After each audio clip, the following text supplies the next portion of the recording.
Crow, leader of the Nightmare Guild, was remembered by his companions as the man who rescued them. They reflected on moments when he protected their lives. Their admiration spread through the group, reinforcing his reputation as a benefactor. More guild members praised Crow's character. One declared no person matched their master, while another considered him worthy of complete loyalty.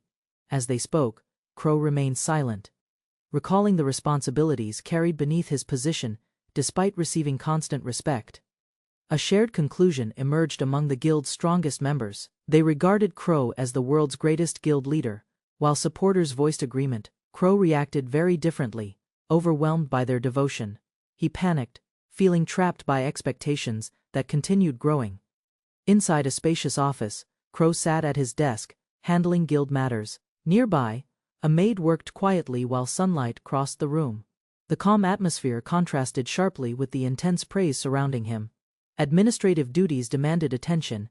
Reading a report, Crow discovered fresh news about Nightmare's activities. The documents suggested the guild had caused another major disturbance. He stared at the page, speechless for a moment, knowing his organization often created unexpected situations. While reading a magazine article, Crow discovered that Nightmare had become extremely popular among the public. The publication praised several guild members and highlighted their appeal. Seeing such attention focused on his guild, Crow reacted with visible discomfort. The article continued listing compliments about Nightmare's members. Yuma, Lulu, Horace, and even Crow himself received admiration from readers. Every paragraph praised someone's appearance or personality. Crow hid behind the newspaper, growing increasingly uneasy. A maid named Fel entered the office, carrying fresh coffee. Noticing Crow's unusual silence, she called out to him. Her arrival briefly interrupted his reading, while Crow remained seated, still processing the overwhelming popularity surrounding his guild recently. Fel placed the coffee before him and gently asked whether something was troubling him. Crow admitted that something indeed bothered him. The conversation remained calm as she waited patiently for an explanation, hoping to understand the source of concern. Introducing herself formally as Felsoul's Nightmare's fourth-ranked member, she offered her support without hesitation. She declared that she would do anything for her master. Her sincere devotion only reminded Crow how intensely loyal the guild members had become. Crow casually asked Fel what she would do if he left the guild. Rather than treating it seriously, he presented the idea as a hypothetical question. Fel quickly understood the meaning and began considering the possibility. Fel answered without hesitation that she would die if Crow departed the guild. She smiled while making the statement, as though it were completely natural. The reply stunned Crow, leaving him speechless and deeply alarmed by her extreme devotion. Worried by her response, Crow urged Fel to value her own life and abandon such dangerous thinking. Fel immediately refused the suggestion, remaining respectful yet firm. She insisted that she could not accept that viewpoint under any circumstances. Fel calmly explained that her life belonged to Crow because she had dedicated everything to him. In her view, losing the person she served removed her reason to continue living. Crow listened in disbelief, unable to comprehend such reasoning. As Crow struggled to process the conversation, someone nearby tugged at clothing and called for him. The small interruption drew attention away from Fel for a moment, giving him brief relief from the unsettling discussion and its implications. Yuma overheard the discussion and immediately believed Crow planned to leave Nightmare. Tears filled her eyes as she questioned him. The guild's first-ranked member looked devastated, unable to accept even the possibility that her beloved Crow might depart someday.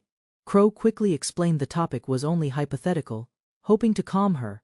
Yuma heard the clarification yet remained shaken. The mere suggestion of separation frightened her deeply, causing visible distress, despite his repeated attempts to reassure her. Unable to contain her emotions, Yuma rushed forward and grabbed Crow. She clung tightly, declaring that she did not want Nini to leave. Her desperate reaction caught him off guard, turning a simple question into dramatic scene. Yuma continued crying, refusing to listen while other guild members tried calming her. Crow awkwardly endured the commotion as explanations failed. Concern for Yuma's well-being replaced his earlier worries, and he focused entirely on stopping her tears and panic. Realizing his mistake, Crow promised never to joke about leaving again. Yuma demanded that he stop abandoning her like her father had. The remark left Crow speechless, revealing deeper feelings behind her reaction, and making the situation far heavier. Fel watched Yuma happily enjoying Crow's attention, and wondered whether excessive pampering had created the problem. Although Yuma had calmed down, Fel suspected the guild's constant affection encouraged her dependence on Crow. More than before, she seemed content.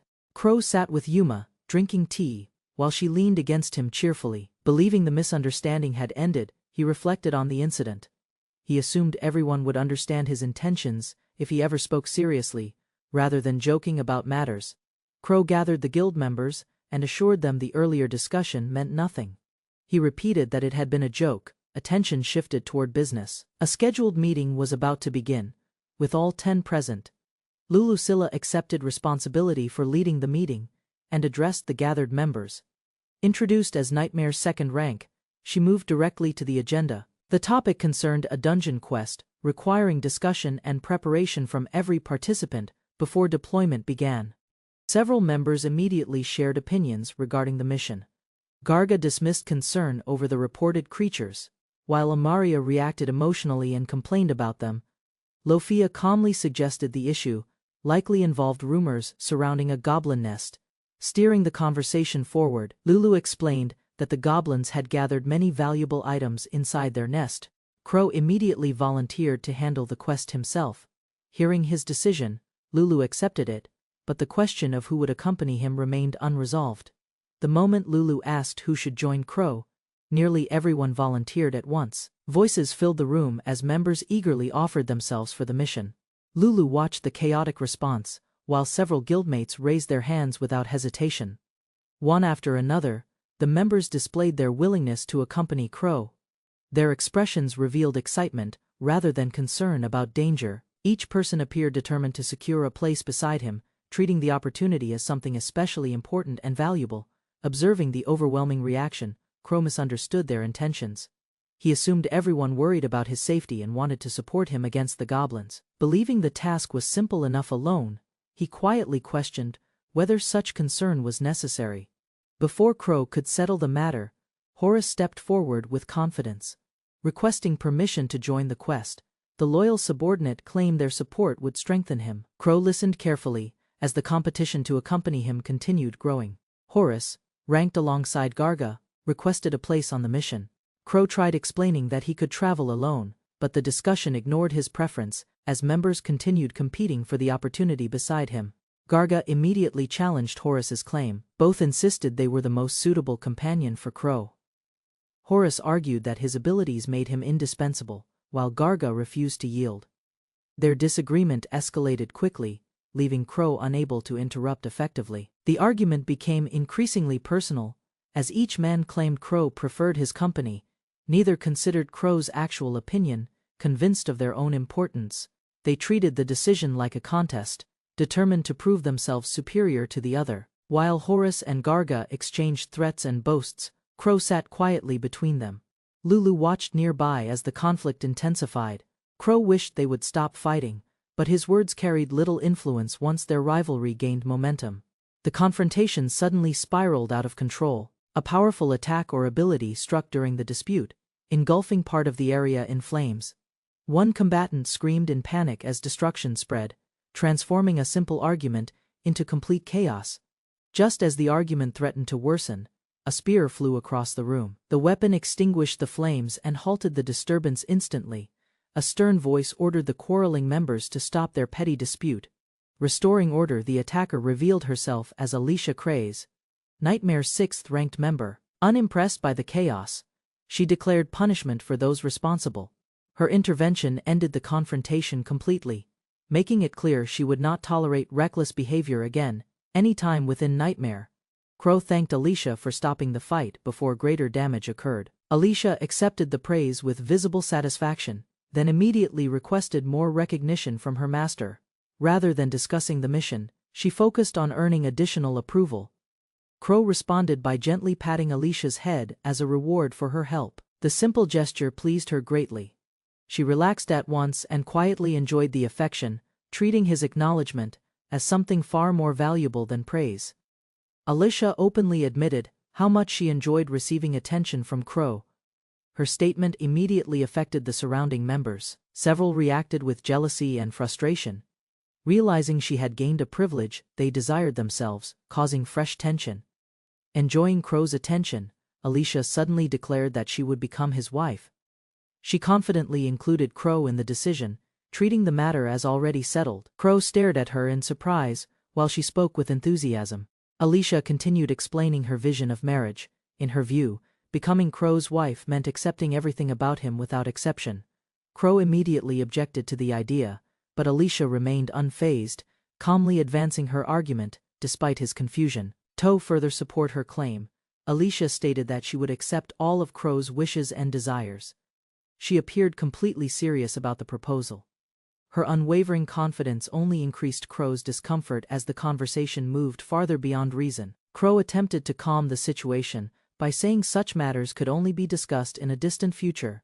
Before the topic could end, another member interrupted. The surrounding guildmates watched closely, unwilling to let Alicia dominate the discussion.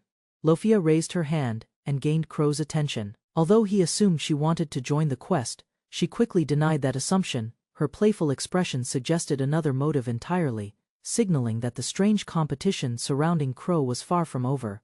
Lofia suddenly hugged Crow and declared that she also wanted to become his wife. The unexpected embrace shocked him completely.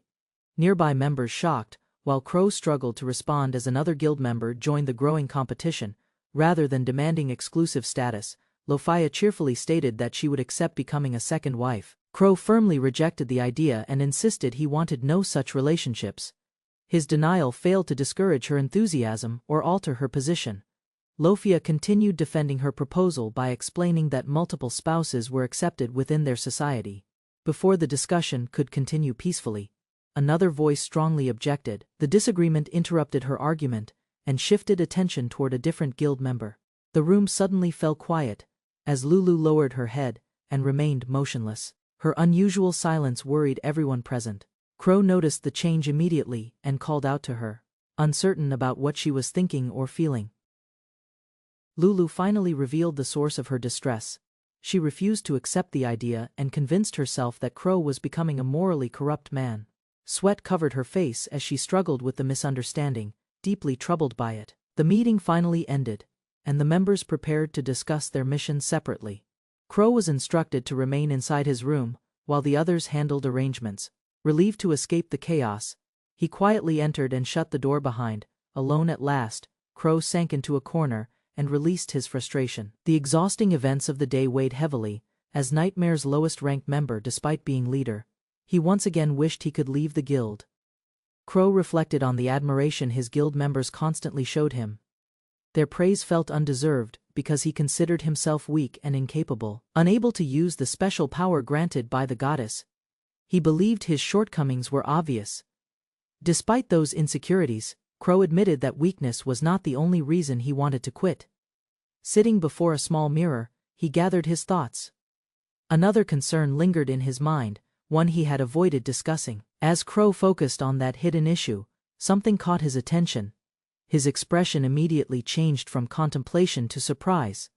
Staring ahead in disbelief, he appeared to notice an unexpected sight, interrupting his train of thought before he could continue. Alone in his room, Crow stared at his reflection and criticized his appearance. He believed his face looked disappointing and considered it a personal flaw. Because of that insecurity, he always concealed himself behind a mask, even among companions. Thinking about Nightmare's members only deepened his worries. Surrounded by talented and attractive people, Crow felt completely out of place. Comparing himself with them, he became convinced that he lacked the qualities expected from someone leading such a guild.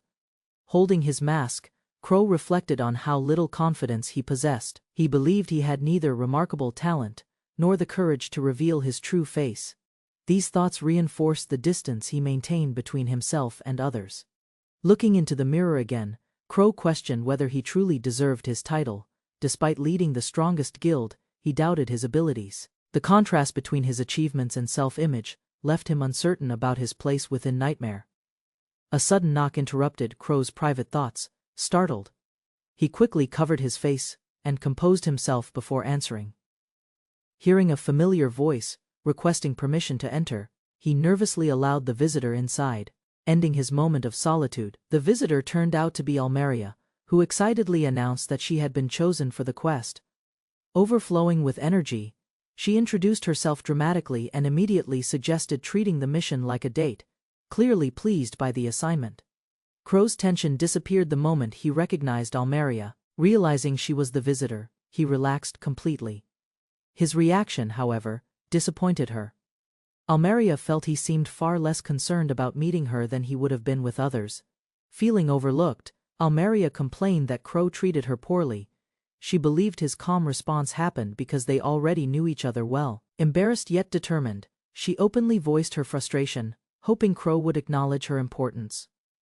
While walking together, Almeria asked whether that familiarity meant she held a special place in Crow's life. Crow answered casually, believing the question referred only to their relationship. His simple response encouraged expectations he had not intended. Crow explained that he viewed Almeria as a friend of the same age. Rather than feeling happy, she visibly deflated. The answer failed to match her hopes, leaving her disappointed as she realized their relationship remained unchanged in his eyes. Leaving the meeting area, Crow noticed someone sitting alone nearby. As he approached, Almeria stayed behind him. The atmosphere felt calmer than before, offering a brief break from the earlier arguments that had disrupted discussions. The person waiting was Lafia Flight, Nightmare's 5th-ranked member. She sat quietly, with a drink, appearing distant and thoughtful. Unlike several louder guild members, Lafia carried herself calmly, attracting Crow's attention as he considered speaking with her. Crow wondered whether only Almeria would accompany him on the quest. While considering the matter, he noticed movement nearby. Lafia approached the conversation, prompting Crow to shift his attention toward her unexpected arrival and presence within the guild hall. Crow called Lafia's name to greet her. Startled by the sudden attention, she reacted with surprise and quickly turned toward him. Her expression revealed she had not expected direct interaction, making the encounter slightly awkward for both sides. Lafia struggled to respond while another guild member apologized for her sister's behavior and explained that such reactions were normal. The explanation eased tension. Crow then addressed Lafia directly, preparing to discuss an important matter regarding the upcoming quest. Crow approached Lafia and directly invited her to join him on the dungeon expedition. Sitting quietly at her table, she listened as he explained the request. The unexpected invitation immediately caught her attention. The decision left Almeria shocked. Lafia struggled to understand why Crow had chosen her. Remembering how little she had spoken during the meeting, she questioned his decision. At the same time, she became flustered recalling his attention toward her. Crow explained that Lafia was close in age to another companion and could help make the journey smoother. Instead of feeling reassured, Lafia harshly criticized herself. Her lack of confidence contrasted sharply with Crow's simple and practical reasoning. Still doubting herself, Lafia wondered whether someone more dependable should accompany the group instead. Crow listened to her concerns while she hesitated. Her uncertainty remained strong, making it difficult for her to accept his invitation without question. Seeing her reaction, Crow questioned whether he had made a mistake. He admitted that he genuinely wanted Lafia to come along on the quest. Rather than selecting her by chance, he had approached her specifically because she was his preferred choice. Crow's words finally reached Lafia. Realizing he genuinely wanted her on the mission, she accepted without hesitation. Her embarrassment remained obvious, yet happiness outweighed it. She promised to accompany him, confirming Crow's choice had not been mistaken. With Lafia agreeing, Crow finalized the expedition team. Almeria and Lafia would accompany him into the dungeon. The three prepared to depart together, bringing an end to the lengthy debate over companions and allowing the mission to proceed. Elsewhere in the guild headquarters, several members remained behind. The atmosphere seemed quiet, yet some appeared lost in thought. Their attention drifted toward Crow's departure, suggesting lingering concerns despite the expedition team already being decided and organized. Yuma sat alone, recalling Crow's earlier remark about leaving the guild. Although he had explained it was only a joke, the memory continued troubling her. She imagined him disappearing from her life, and the thought left her uneasy. The unsettling thought spread beyond Yuma. Several guild members suddenly reacted with alarm, as though reaching the same conclusion. Expressions hardened and eyes widened. Crow's casual comment had planted a worry that refused to fade from their minds. Yuma shared her worries with the others. Still troubled by the possibility of Crow leaving, Alicia quickly dismissed the concern and proposed a future where Crow married Ali. In her imagination, such an outcome would keep everyone together permanently. Building on that idea, Alicia declared that Yuma could become their adopted daughter. She hugged Yuma and insisted that the guild would solve every problem together. Her cheerful confidence gradually eased some of Yuma's anxiety. Fel arrived carrying refreshments and overheard the discussion. While Alicia and Yuma celebrated her own solution, Lulu doubted its practicality.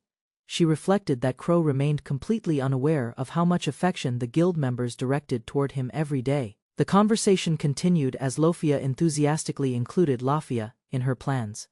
She called out to her while laughing, treating the imagined future as though it were already settled.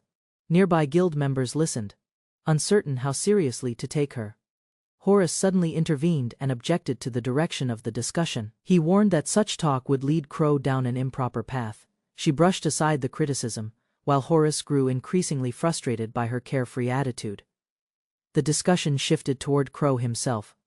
Several guild members openly acknowledged that everyone in Nightmare cared deeply for him. Rather than treating their devotion as unusual, they regarded it as completely natural, reinforcing how important Crow had become to them.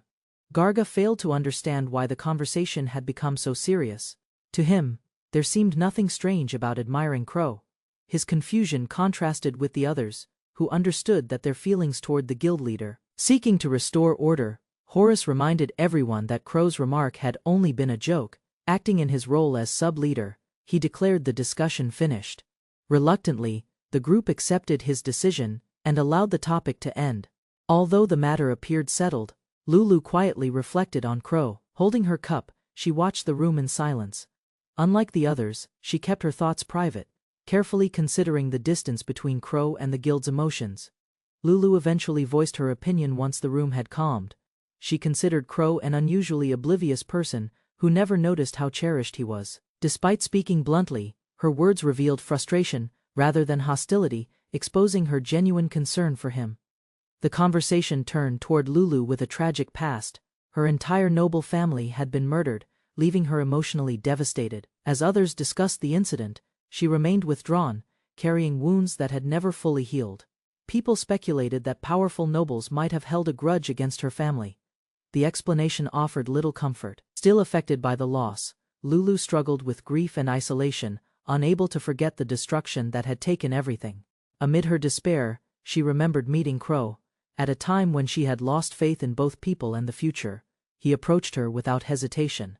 That simple gesture became a turning point she could never forget. Crow extended his hand and offered support when nobody else would. Rather than ignoring her suffering, he reached out and helped her stand again. To her, he became the first person willing to acknowledge her pain and loneliness. Remembering that moment, Lulu reflected on how Crow had repeated the same kindness many times for different people. His willingness to help others was not unique to her. That realization deepened her gratitude and strengthened her devotion toward him. As the journey continued, Lulu reflected on Crow's importance. To those abandoned by society, he had become their hope and support. The self-proclaimed unattractive guild leader changed countless lives simply by reaching out when nobody else would. That gratitude gradually transformed into overwhelming devotion. Each cherished Crow beyond ordinary loyalty, refusing to imagine a future without him. Determined never to lose their leader, they admired him almost like a sacred figure, creating a guild filled with dangerously intense affection.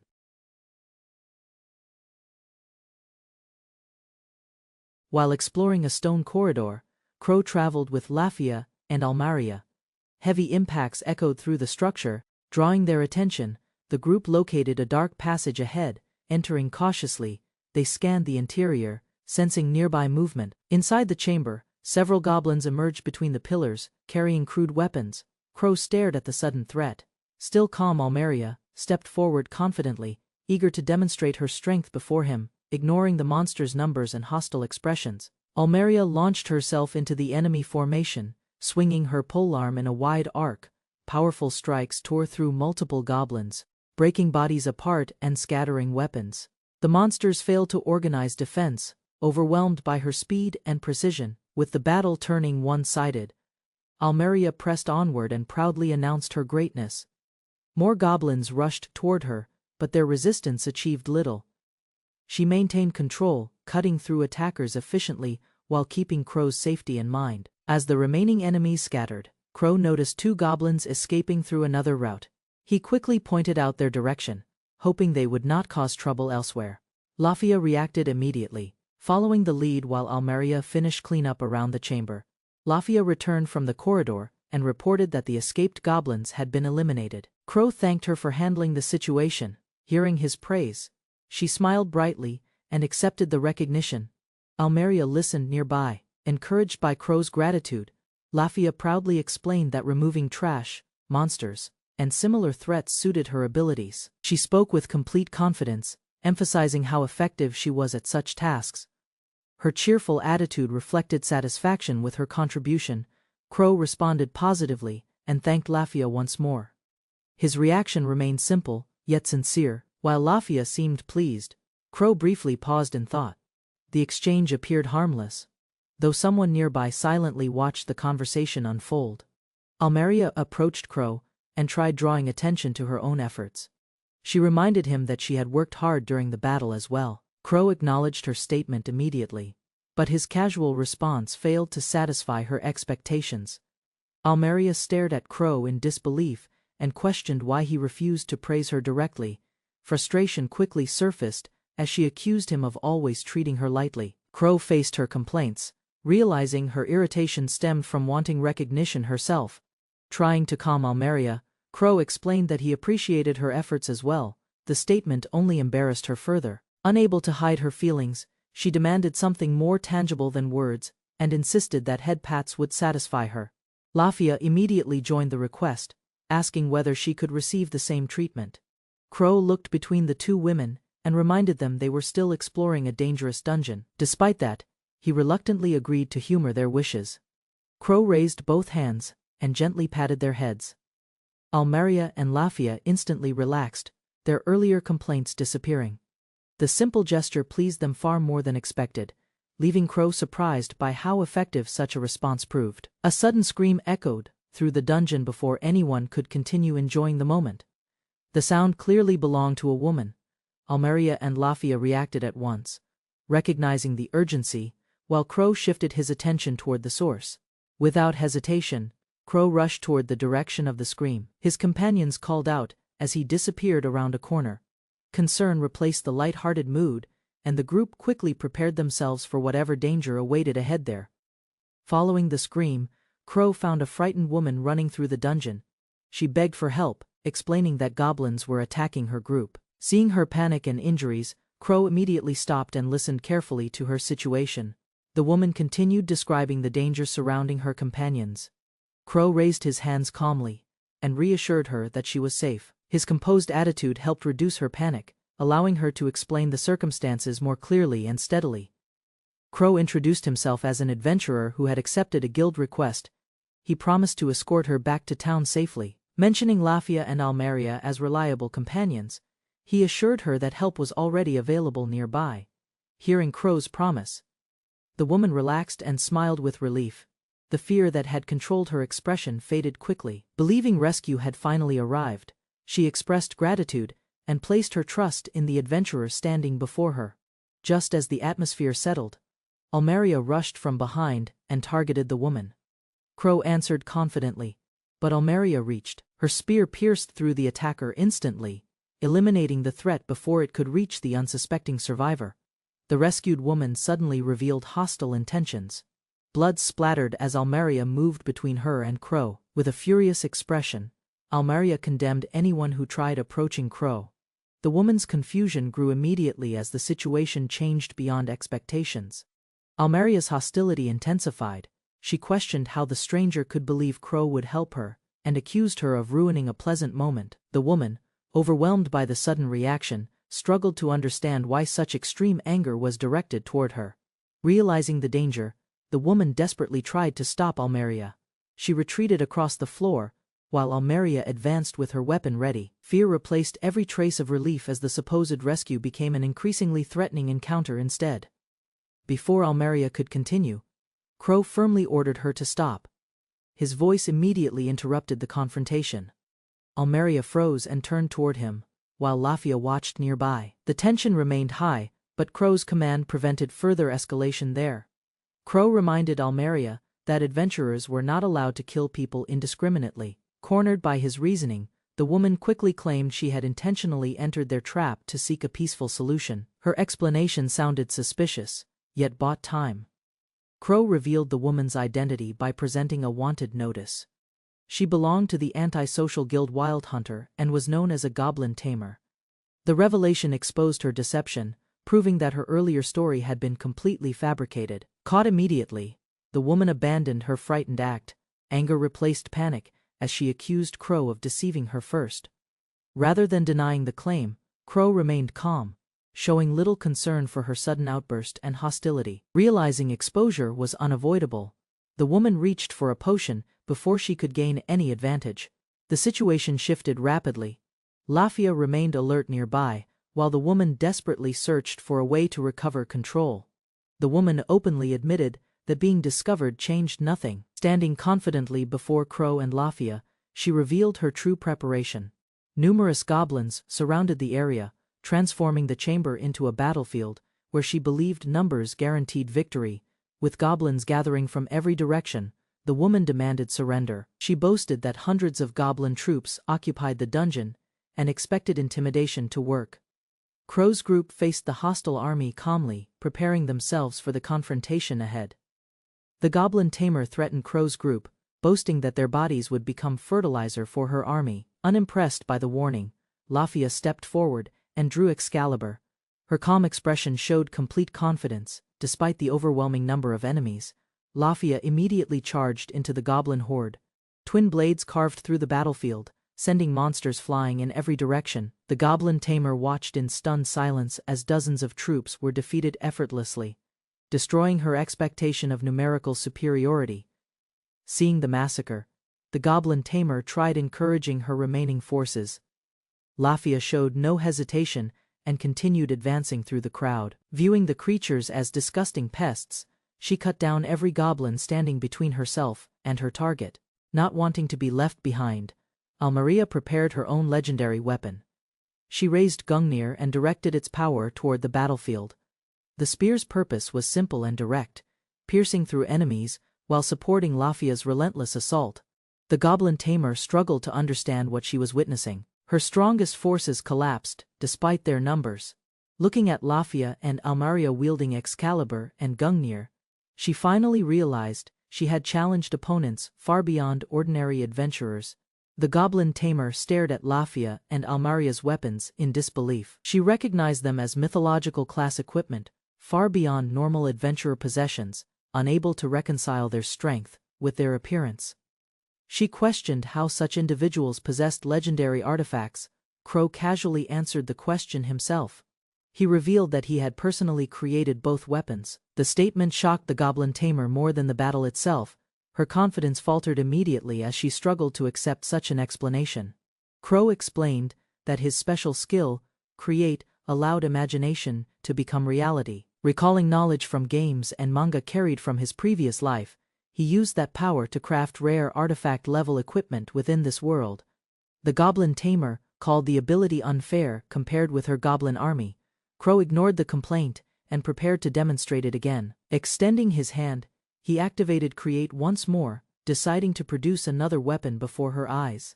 A dark blade materialized instantly within Crow's grasp. He introduced it simply as the Black Sword. The goblin tamer stared blankly at the newly forged weapon, bewildered by its plain name and by Crow's overwhelming ability.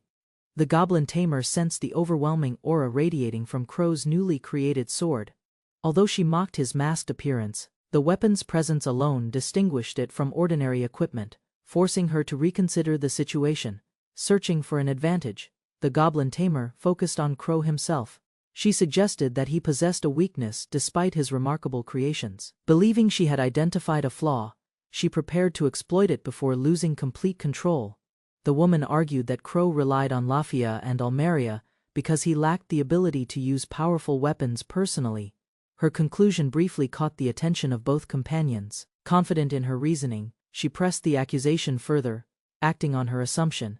The goblin tamer ordered every remaining goblin to attack Crow directly. The monsters rushed toward him from all directions. She expected overwhelming numbers to expose his limitations and remove the greatest obstacle before her. Crow faced the charging goblins without concern. While the woman celebrated what she believed was a clever strategy, he calmly raised his sword.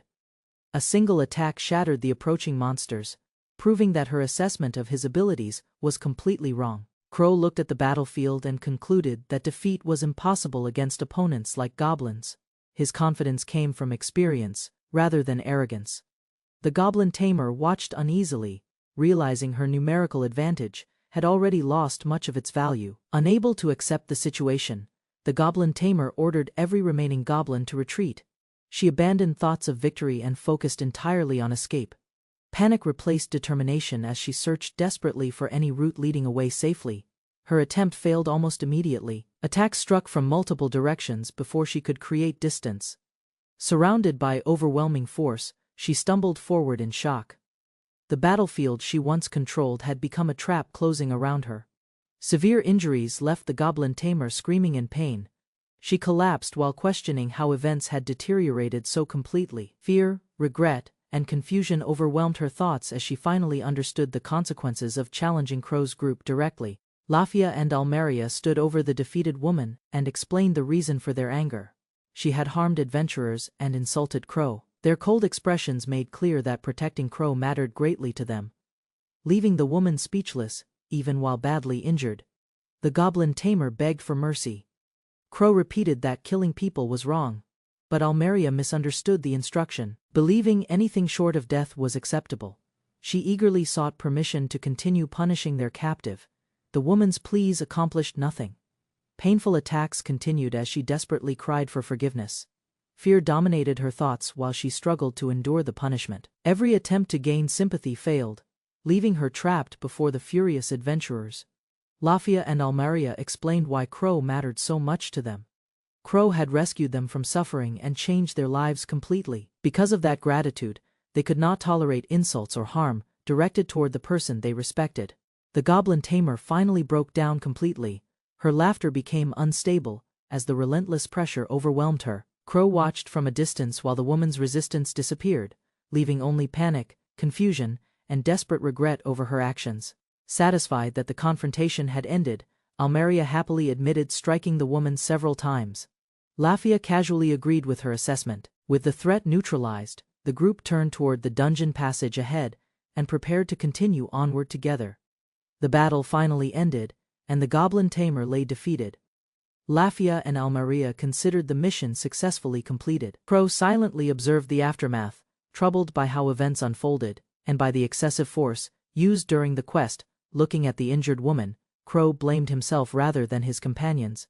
He believed he was the only person harmed by the mission's outcome. The incident reinforced his growing concern that his leadership continued creating unnecessary problems. Crow reflected further on the situation while walking through the dungeon. More than anything, he worried that his actions were lowering the guild's standards. Unable to dismiss those thoughts, he quietly questioned his own place within it. Meanwhile, Lafia and Almeria approached Crow with cheerful expressions. Their hands remained stained from the recent battle, yet they proudly invited him to continue forward. Neither appeared bothered by the events that weighed so heavily on him. Crow answered with a strained smile while following beside them. Although his companions looked completely satisfied, his concerns remained unresolved. As the group moved onward, Crow secretly concluded that leaving the guild might be the better choice. At the western frontier branch of the guild house, Crow arrived after being summoned. The large building stood quietly, yet the message directed at him carried concern. Someone inside clearly believed he had caused another problem and wanted answers. Inside the guild house, Housemaster Zoas confronted Crow with a stern expression. He urged him to consider the burden left for others whenever incidents occurred. Crow paused, confused and thoughtful, wondering whether he had made another serious mistake again. Zoas explained that the discussion concerned a captured goblin tamer. The woman sat trembling at a table, drenched in sweat and visibly distressed. Severe trauma prevented her from giving complete reports, leaving many details unclear and the investigation stalled. Crow quickly admitted he had forgotten the matter, drawing frustration from Zoas. While trying to refocus the conversation, Crow listened as Zoas revealed there was another important issue. The explanation had not ended. A larger concern still required attention. Before Zoas could continue, two familiar women appeared. Fel stood beside Lulu, who watched calmly. Their unexpected arrival immediately shifted Crow's attention. Instead of focusing on Zoas's warning, he questioned why both women had come too. Fel and Lulu introduced themselves without hesitation. Fel declared she served as Crow's maid, while Lulu identified herself as the guild's vice leader. Their statement surprised everyone present, especially because Crow had supposedly arrived to register as an adventurer. The introductions ended when Zoas explained the situation. A guest had arrived and specifically requested a private meeting with Crow. Accepting the request, the group moved deeper into the guild house, while preparing for the unexpected discussion. Inside a reception room, the visitor waited impatiently with a cup of tea. He complained about Zoas's delay and noted his drink had grown cold. Despite his irritation, he remained seated calmly as Crow entered. The nobleman was introduced as Viscount Rai. Crow struggled to remember the meaning of the title and awkwardly apologized. Rai showed little concern for the mistake, while Zoas clarified that Crow was the guest's intended contact. To emphasize the visitor's status, Zoas explained the regional hierarchy using a map. Viscount Rai governed the area surrounding the guild branch and held authority over nearby territories. The explanation made clear that Crow faced a highly influential noble. Crow sat uneasily while Viscount Rai discussed a task. Rati dismissed concerns about Crow's inexperience and insisted he was suitable. Zotis defended the recommendation, yet Crow sensed trouble approaching. The noble's confidence only deepened his growing unease. Rati finally revealed the assignment to find a missing person. The request sounded simple at first, yet his serious expression suggested hidden complications. Crow listened quietly while considering the risks behind the seemingly ordinary search mission ahead of him. Fel and Lulu immediately rejected the proposal before further details could be presented. Standing beside Crow, they opposed the request without hesitation. Their protectiveness transformed the meeting atmosphere, leaving Rafi and Zoas facing unexpected resistance from both women. Lulu regarded the mission with suspicion. Searching for missing people rarely appeared straightforward. Crow remained confused by her reaction, struggling to understand why the request seemed alarming. Zoas watched silently, as doubts continued spreading through the room. Zoas attempted to explain the situation, but Lulu pressed the issue. She argued that accepting a suspicious request could create political complications. The target area involved authorities beyond normal guild jurisdiction, making the assignment far more sensitive than expected. Crow unexpectedly agreed with Lulu and Fel's concerns, leaving Viscount Rai dissatisfied. Rai complained that the two women had rejected the request before hearing everything. Despite the argument surrounding him, Crow somehow became the person receiving criticism. Rai warned the women not to become overconfident, because they were merely adventurers. He claimed he possessed enough authority to interfere with their activities whenever he wished. Crow and the women showing little fear toward the threat. Crow immediately objected to the statement. He pointed out that powerful nobles normally could not make such decisions so casually. His nervous reaction contrasted sharply with the calm attitudes around him, while the women continued opposing the Viscount's pressure. Zoas shifted the discussion toward the investigation itself. The missing person case involved cooperation with public agencies, creating additional complications. Because official organizations were already involved, the mission required careful handling and could not be treated as an ordinary guild request. A document was produced as the meeting progressed. Lulu quickly focused on the practical details and asked for the location connected to the case. With arguments temporarily settled, attention finally moved toward the information needed. The investigation's destination was finally revealed. The missing person had last been connected to the Succubus country, a place known by that title, despite being an autonomous city. The revelation immediately shifted the meeting into unusual direction. Lulu reviewed the collected information and explained the background. The location had begun as a development post before growing into a prosperous autonomous city. It also housed the Viscount's affiliated merchant guild, where several company members disappeared. Additional details raised further questions. Horace suggested the missing individual may have wanted to avoid public attention regarding his connections with the city. Garga showed little interest in investigations, leaving the responsibility of analysis to others. Discussion turned toward the city's history. Alicia claimed the first ruler had taken an Inma as his wife. Over time, the population expanded rapidly, and the settlement transformed into a city where Inmas became a common sight. The explanation reached its most startling point. The city had developed a reputation as a destination for adult entertainment, causing visible discomfort among the listeners. Several women reacted with disgust, while Crow realized the assignment might be stranger than expected. As details about the destination spread, concern quickly filled the room. Several guild members insisted Crow should never be sent there. They worried about his safety and reacted dramatically, treating the mission as a serious threat to their leader. Lulu's response escalated the discussion even further. With complete seriousness, she declared that any harm coming to Crow would lead to war. She even spoke of eliminating every Inma involved, shocking anyone who heard her extreme statement. The room fell into uneasy silence. Some questioned whether Lulu was joking, while others preferred avoiding involvement with Inmas altogether. Several members supported rejecting the request entirely, believing the mission carried unnecessary risks. Despite the Viscount's expectations, Crow focused on Lulu's earlier declaration rather than the mission itself. When he asked whether her statement truly implied war, she answered without hesitation. Lulu openly admitted her dislike toward Inmas and anyone closely associated with them. Crow accepted her answer and thought quietly about the situation. Even so, abandoning missing people without an attempt to help felt wrong to him. While everyone emphasized danger, Crow became more interested in understanding what awaited inside that city. Crow hesitantly mentioned that the succubus country was also famous for its culture, food, and clothing. The room listened quietly as he reviewed the information. Compared with previous warnings, his comments highlighted more ordinary aspects of the destination. Nonce cosmetics and beauty salons were mentioned. The atmosphere changed instantly. Several women became excited and loudly supported traveling to the succubus country.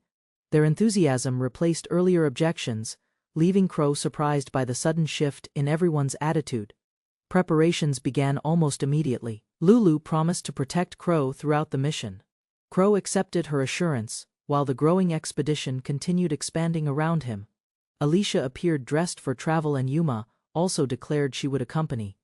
More companions volunteered to join. Almeria admitted they had been handling many quests recently, but still wanted to help. Garga insisted they could not ignore the victims. Crow watched in confusion as participation increased without restraint. The enthusiasm surrounding the trip suddenly turned against Crow. Several women accused him of improper intentions and called him a pervert despite his lack of involvement. Completely bewildered, Crow could only wonder what mistake he had supposedly made this time. Crow brushed aside the accusations and concluded that everyone around him behaved strangely at times. His casual remark only provoked stronger reactions from the women. Instead of calming the situation, his response earned immediate criticism from several directions. The group departed for the mission and traveled across broad plains, surrounded by forests and distant mountains. Their journey continued smoothly through the countryside. As the scenery changed around them, the destination gradually drew closer with each mile. Upon arrival, Crow stepped forward and released a relieved breath. His companions gathered nearby, appearing equally tired from the trip. Despite the long journey, everyone remained focused on the investigation that had brought them there. The travelers entered the succubus country and found a bustling city filled with people. Decorative arches and banners welcomed visitors into crowded streets. Crow observed the lively atmosphere while comparing it with the rumors discussed during the meeting. Attention soon returned to the missing person case. Some members had remained behind to manage guild duties, leaving only part of the group present. To begin efficiently, they decided to divide into teams by drawing lots and investigating separately. Before splitting up, Lulu reminded everyone to stay connected through enchanted earrings. The devices would allow communication across the city during the investigation. While she explained their purpose, someone secretly observed the group from behind a nearby wall. A hooded girl carefully peeked around the corner and watched Crow's group from a distance. Her attention remained fixed on them as they prepared to move. Nervous curiosity filled her expression while she remained hidden. Elsewhere, officials within the city received reports about the arriving adventurers. Some suspected they were connected to Viscount Racy and discussed monitoring them. Even so, they agreed visitors should be treated as ordinary customers unless evidence suggested otherwise. The city remained lively as Crow's group walked through the streets. Someone spoke proudly about protecting the peace of their homeland. Their words reflected confidence and determination, showing that outsiders causing trouble would not be tolerated easily. Far from the bustling streets, the ruler of the succubus kingdom appeared upon her throne. Queen Yarima, Capac XIX, calmly listened to developments within her domain. Her composed smile carried an unsettling presence, hinting at influence extending throughout the entire city. Lofia enjoyed her meal happily, praising the food's taste and especially the tenderness of the oysters. While eating, she blushed and hinted her happiness came from eating beside someone she liked. She quietly wished Crow would grow stronger and prepared a wide variety of nourishing dishes. Crow reported no findings yet. Lofia shared she'd explore deeper into less developed areas of the city. After observing more, they agreed together. Everything so far looked normal, with no suspicious activity in sight. Crow stayed optimistic, certain the others were also searching while one cloaked girl suddenly collapsed forward. Elsewhere, Alicia requested a pricey earring, offering far less than its listed value without hesitation. The seller resisted, explaining their limits. Alicia kept bargaining, trying different offers, but was still refused. Eventually, a deal was made. Alicia agreed to pay $10,000 after complimenting the design. She later overheard its intended purpose, grew embarrassed, and wondered if her master would still like it. Fell worked as a part-time dealer, calmly dealing cards while watching for familiar faces. Suddenly Yuma appeared, confidently pushing all her chips forward, declaring she was going all in. Fell called the bet, revealing 4 kings, but Yuma's confident smile didn't waver one bit. Yuma slammed her cards on the table, shouting her royal flush, stunning everyone around her. The crowd dropped in disbelief while Fell grinned slyly, and Yuma cheered in pure delight. Lulusilla entered the spa, pretending to be a tired adventurer seeking rest and comfort. Inside, she met Lafia and Almeria, all undergoing beauty treatments while discussing their motivations. While receiving massages, they hoped changing their looks might change how someone important saw them. As conversation shifted to Devon's trading company, the masseuse paused, reacting oddly to the mention. The masseuse placed an eye mask on her calmly, hinting at something deeper underway. Blindfolded, she lay unsure on the table while masked attendants prepared strange instruments silently. Suddenly, a scream echoed across the rooftops, loud enough to draw everyone's attention below. Lofia rushed forward, blade drawn, intercepting the fleeing demon girl who bumped into Kuro. The demon girl panicked, shouting wildly, accusing Lofia of stealing Kuro without letting her speak. Lofia smiled gently, her glow calming the fury as she asked for a chance to talk. When they met earlier, he remembered the strange paper she had quietly handed over. As accusations flew, Lofia denied everything, but her words were suddenly interrupted by an unexpected collapse. She trembled and admitted hunger, staring at Kuro's energy as if drawn by instinct. Before things escalated further, Lofia moved decisively, her blade cutting through tension and intentions alike. With piercing eyes, she warned the girl to never touch Kuro again under any circumstance. Lofia delivered swift judgment, her blade cut without hesitation. The enemy's ambush failed instantly. More enemies appeared. Surrounded on rooftops, they counted 20. The group braced themselves without hesitation. Kuro stopped Lofia. He didn't want bloodshed. She hesitated, unsure how to act peacefully. Despite his plea, Lofia struck. She stunned the enemy instead of killing. The others backed off. She sheathed her blade calmly. If Kuro wished mercy, she would follow his will entirely. Lofia struck with precision, her sword spinning gracefully. The enemies dropped before they could scream. Kuro observed quietly from the rear, surrounded by tension and questions he dared not voice. The elf girl pointed nervously at Lofia. Kuro's eyes narrowed as he heard her name. Kuro grabbed his ally and turned away.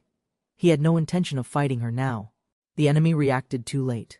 Kuro and Lofia dashed out, chased by furious shouts behind. Black flames erupted as the succubus cast her spell.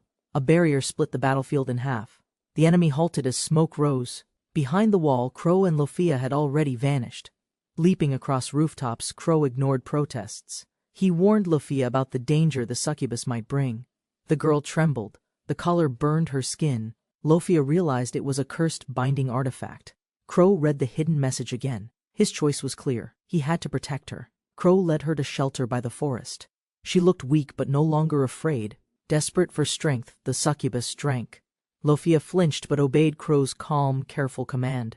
She introduced herself as Fui, a succubus. The collar was proof of her punishment. Fui explained the famine. The succubus country had fallen into ruin with no help coming. Tears fell as she confessed. Some succubi began targeting humans driven by despair and starvation.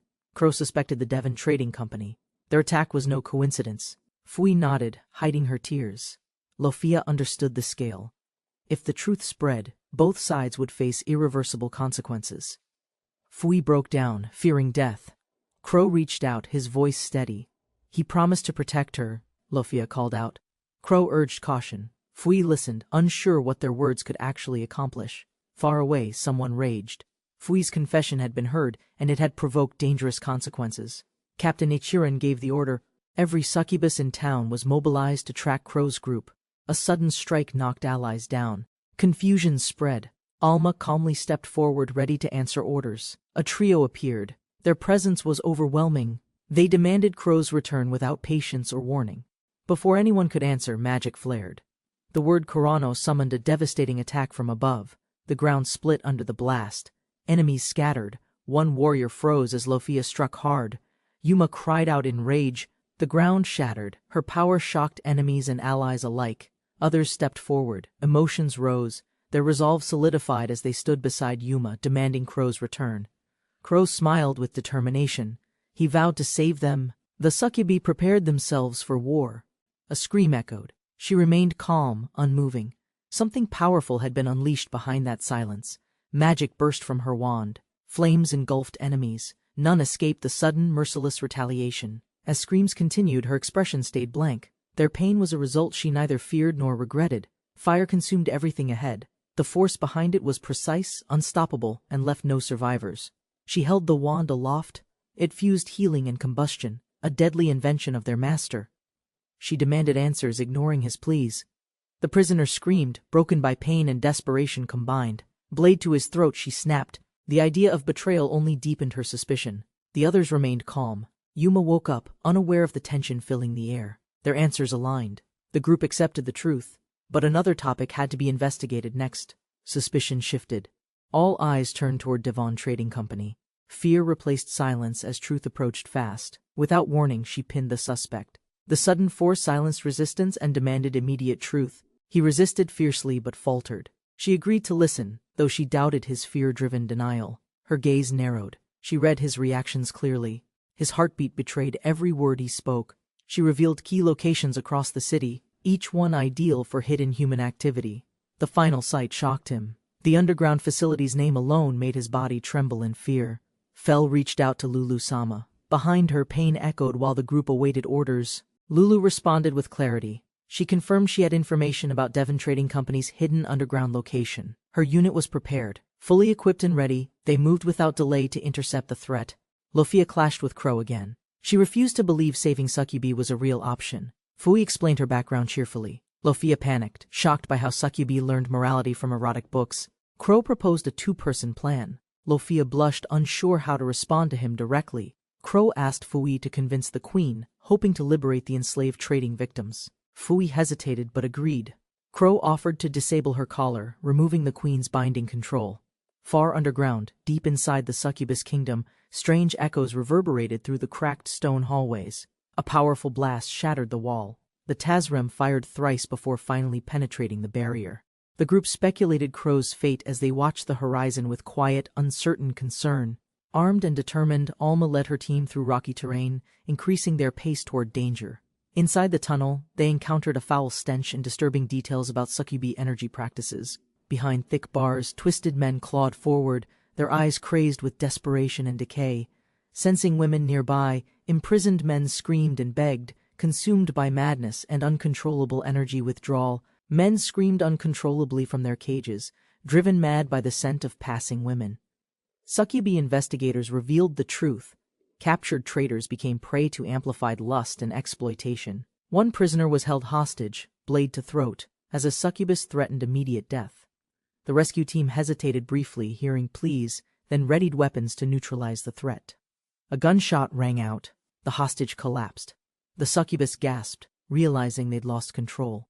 The enemy leader trembled as a gun was aimed at her, surprised by betrayal. Without mercy, Alma and Lofia eliminated the captors, blood marking the end of resistance. The leader, shaken, asked if they were human. They answered with conviction and fierce loyalty. Crow's kindness was remembered. He helped everyone regardless of their past or current pain.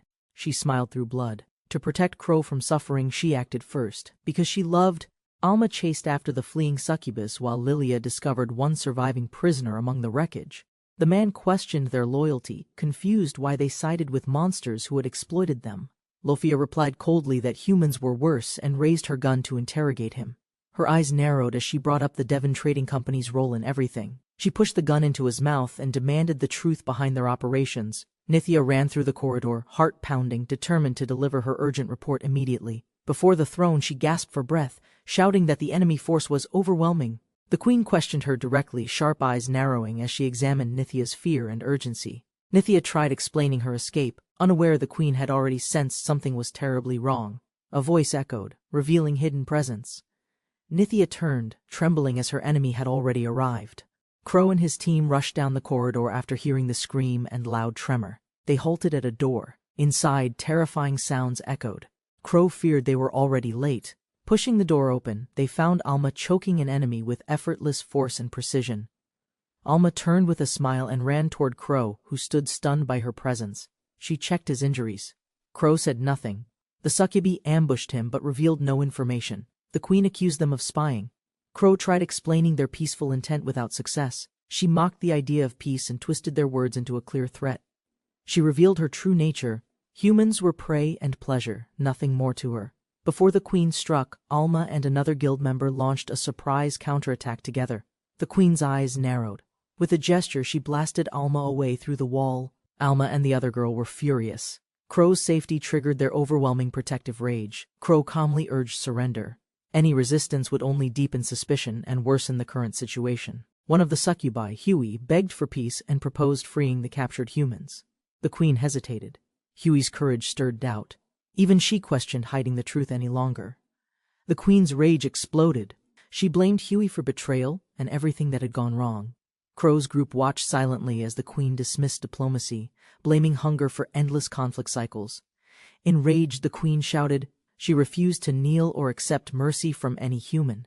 She recalled the suffering of her kin and condemned Huey for siding with outsiders. Huey collapsed as blood spilled. The curse from her collar activated without mercy or pause. Struggling to breathe, Huey realized only Crow could remove the curse before time ran out. Crow admitted the truth. He had no ability to break Huey's life-threatening curse. Huey broke down. Crow had once promised to help. Her last hope was crumbling. Nithya appeared suddenly. She questioned Crow's intentions and hinted at a deeper hidden betrayal. She declared that Crow had always planned to kill them. Huey stood frozen in shock. Would blame Huey, strike a deal, and silence every loose end. Crow confirmed the decision. If Huey was sacrificed, the mission would be completed successfully. Everyone fell silent. Huey realized she was the price for peace. Her hands trembled. Smiling weakly, Huey accepted her fate. Tears fell as she clutched her cursed collar. The curse detonated. Her body dropped. Crow stood still as the others watched in shock. As life faded, Huey whispered one last word. She looked at Crow and asked why. Huey's body lay still. The queen stepped forward and questioned Crow's next move directly. The queen summoned her forces. She refused negotiation, even in the face of betrayal. Alma and her allies drew their weapons, outraged by the queen's lack of remorse. Alma shouted at Crow to stay away. The team rejected his plan and motives. Crow remained calm. He prepared a mysterious item, challenging the queen's justification for violence. Crow held Huey's hand tightly. Light surrounded them as a resurrection spell activated successfully. Everyone stared in shock. Huey slowly opened her eyes, confused by her unexpected revival. Crow explained that the curse had to activate completely for resurrection magic to work. He smiled gently and reminded her he had kept his promise to save her. Overwhelmed by relief, Huey ran forward and embraced him, tears flowing without holding back. The queen's shock grew as Crow revealed a resurrection artifact and divine equipment in hand. The triumphant demons introduced themselves, challenging Crow's group with confidence and a commanding presence. Alma confidently declared Crow the strongest in the world, supported by his loyal subordinates. Huey pleaded for peace, denying any intent to harm or dominate the queen's people. Crow promised to help Huey save the town and asked for the queen's cooperation. Crow ponders the nation's starvation and wonders if the true issue lies elsewhere, beyond appearances. Lulu and Raffia arrive, their presence commanding attention as they step into the unfolding situation. Raffia reports on uncovering fraud and extortion tied to the Devon Trading Company's actions and affiliates. The investigation turns violent as the questioner confronts the culprit, demanding answers about the company's role. The suspect denies responsibility, but the pressure mounts as the truth about the contract surfaces. The suspect confesses to everything, but Crow uncovers further signs of bribery and tax evasion.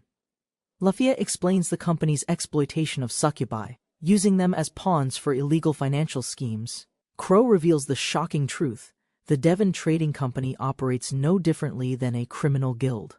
1 hour ago, Raffia and Crow investigate the underground passage of the Succubus Kingdom. Raffia instructs everyone to report their findings as they continue their investigation in the kingdom. The team discovers price discrepancies, suspecting that bandit attacks may have caused distribution issues. The restored route's timing and the disappearance of guilds raise suspicions about a hidden agenda. The Devon Guild's involvement becomes clear as illegal gambling and overcharging plague the Succubus Kingdom. The investigation continues as customers mention the intimidating figures who once ran the casino's operations. The succubi were exploited, working for low wages while the guild seized control of the casino. Fraud, blackmail, and interference in shows reveal how the guild manipulated the situation for its benefit. The suspect claims innocence, blaming his involvement on the guild's coercion and the Viscount's control. As tensions rise, Raffia asserts she's not the bad guy, warning the suspect to remain calm. The suspect rages, claiming the succubi tricked him, while blaming the Viscount for everything. Raffia observes, disgusted by the succubi's desire to live like humans, owning a town now. Raffia declares her intent to take control of the succubi city and use it for society. The suspect tries to defend himself, claiming noble backing, but Raffia remains unmoved, unfazed. With the Viscount gone, Raffia assures that neither the guild nor the Viscount will threaten the town. The succubi reveal that they endured the guild's exploitation because of the kingdom's vulnerability to humans. The succubus leader reflects on her foolishness, knowing the incident will lead to her downfall. In desperation, the succubus leader offers to take responsibility, hoping it will save her kingdom. Crow debates the situation, recognizing the town thrives on human trafficking, but the threat remains. Crow suggests the succubus queen should take full responsibility, potentially saving her people, sword in hand. Huey begs Crow not to kill the succubus queen, but Crow remains determined, sword in hand. Crow reflects that if someone must die, it should be him. He takes all the blame. The succubus queen tearfully admits she is guilty, wearing the mark of sin to prove it. She confesses her hate for men, her struggles, and how she was forced into a terrible debt. Realizing too late, she explains how she accidentally drained her employer's life force, killing him. The succubus confesses that if only she hadn't followed her impulses, none of this would have happened. Nithya argues that Huey wasn't to blame, as someone else would have triggered the same actions. Huey denies the accusation, claiming it's a lie as his guilt weighs heavily on him. The conversation shifts to a mysterious ring, revealing its need for recharging to use its magic. Huey slashes at the succubus queen, his emotions overwhelming him as the room watches in horror. Crow apologizes, offering the succubus queen a drink, though his intentions remain unclear to others. Despite his actions, Crow reflects on the queen's role, pointing out that she couldn't attack without reason. Huey recalls his previous world, reflecting on the hardships of being constantly mistreated and overlooked. Determined to continue, Crow insists on filling his stomach first before thinking of the next step. The group is shocked as Crow suddenly collapses, his exhaustion finally overwhelming him in front of everyone. Crow, frustrated by his weakness, calls out for a healer, realizing how pathetic he feels. The scene shifts to Crow's past, where he reflects on being constantly bullied and belittled. Crow recalls walking alone, unable to escape the mocking words and isolation in his previous life. In his moment of despair, Crow stands before an oncoming truck, ready to end it all. A goddess, Noah, appears, offering him a second chance at life in a new world. The goddess presents Crow with a cool mask, promising that good things will happen if he wears it. Crow, intrigued but skeptical, questions what kind of good things the goddess is referring to. The succubi, hearing of the good things, wonder if it's really worth it for them. As the group worries, one succubus tearfully pleads for Crow's survival, desperately hoping he won't die. Crow's condition improves after the potion works, with the succubi and others relieved that he's stable. Crow received gratitude from the succubus for his efforts in helping them. A new day dawns with a scene of a carriage passing by a building. Crow reports a supposed bandit attack, exaggerating the situation to protect his cover. The man listens attentively, relieved that Crow's report might have cleared him of suspicion. A new character hints at a deeper connection to the recent trading business troubles. The succubus opens a shop, much to Crow's dismay. He wonders why they got involved. Crow questions his responsibility regarding the estate, recalling that the wealth belonged to the Viscount's family. Crow reluctantly takes responsibility, but warns that succubi can be dangerous if things go wrong. Crow decides to quit the guild in his effort to take responsibility, but the others plead with him. Crow agrees to mediate, helping humans and succubi get along, though he feels he's holding everyone back.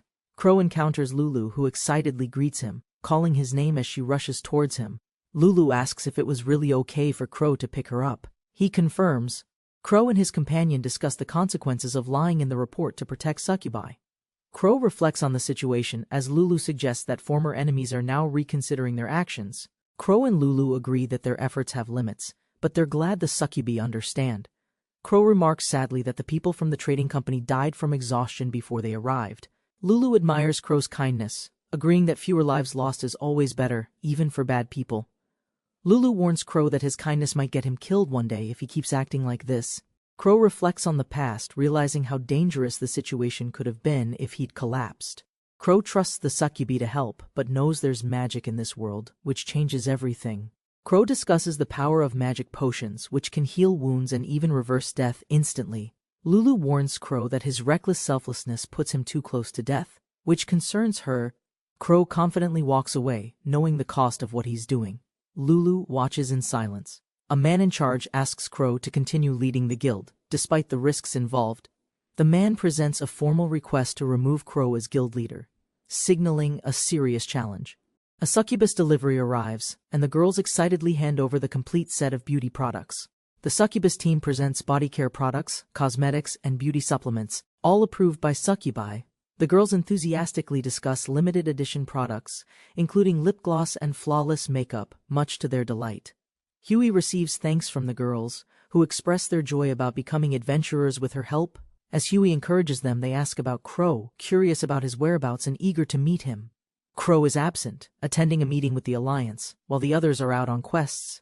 The succubus girls excitedly talk about how Crow will be amazed by their stunning new looks. The girls eagerly discuss their beauty transformations and tease Lulu about her feelings toward Crow. Huey receives compliments for being a sweet girl, and she offers to make tea for everyone. An emergency interrupts the moment as Lulu urgently calls everyone's attention about Crow's situation. A succubus rushes to warn the guild about an urgent situation involving Crow. Something serious occurred. The girl reveals that Crow wasn't with them at the Alliance, and an emergency has unfolded. The guild members react with concern, fearing that something terrible has happened to Lord Crow. Lulu shares shocking news. Lord Crow may never return to the guild again, leaving everyone stunned. At the Alliance, Crow meets a new figure, who questions if he has become stronger. Pandy, the Beast Duchess guild leader, challenges Crow for calling him weak, eager for a fight. Crow calmly laughs at Pandy, amused by his challenge, which only seems to fuel the tension. Pandy taunts Crow, suggesting he'll be kicked out of the guild soon as leader. Pandy seems to know about Crow's time in the succubus kingdom, pressing him about the cover-up. Crow is unbothered by Pandy's words, who mocks him for neglecting quests and his responsibilities. A group accuses Crow of lying, claiming they have proof of his involvement with a succubus. The accusations continue, with Crow being accused of abusing power, questioning his role as guild leader. Pandy, mocking Crow, calls him a disgrace, suggesting he shouldn't lead an adventurer guild like this. Celis, the leader of the Rose Guild, interrupts, warning Pandy to stop insulting Crow or face consequences. Celis defends Crow, but Pandy dismisses her, claiming Crow is a fool and ignoring quests. Crow's mentor, Celis, praises his progress and teases him about his recent adventures in Zeus. While riding a dragon, Celis catches up with Crow and mentions the Red Rose Guild. Crow expresses uncertainty about his abilities, but Celis encourages him, reminding him of his strength. As Crow and Celis walk into the meeting room, the topic turns to the guild's restructuring. The discussion turns to the recent concerns about certain guild members' behavior and actions.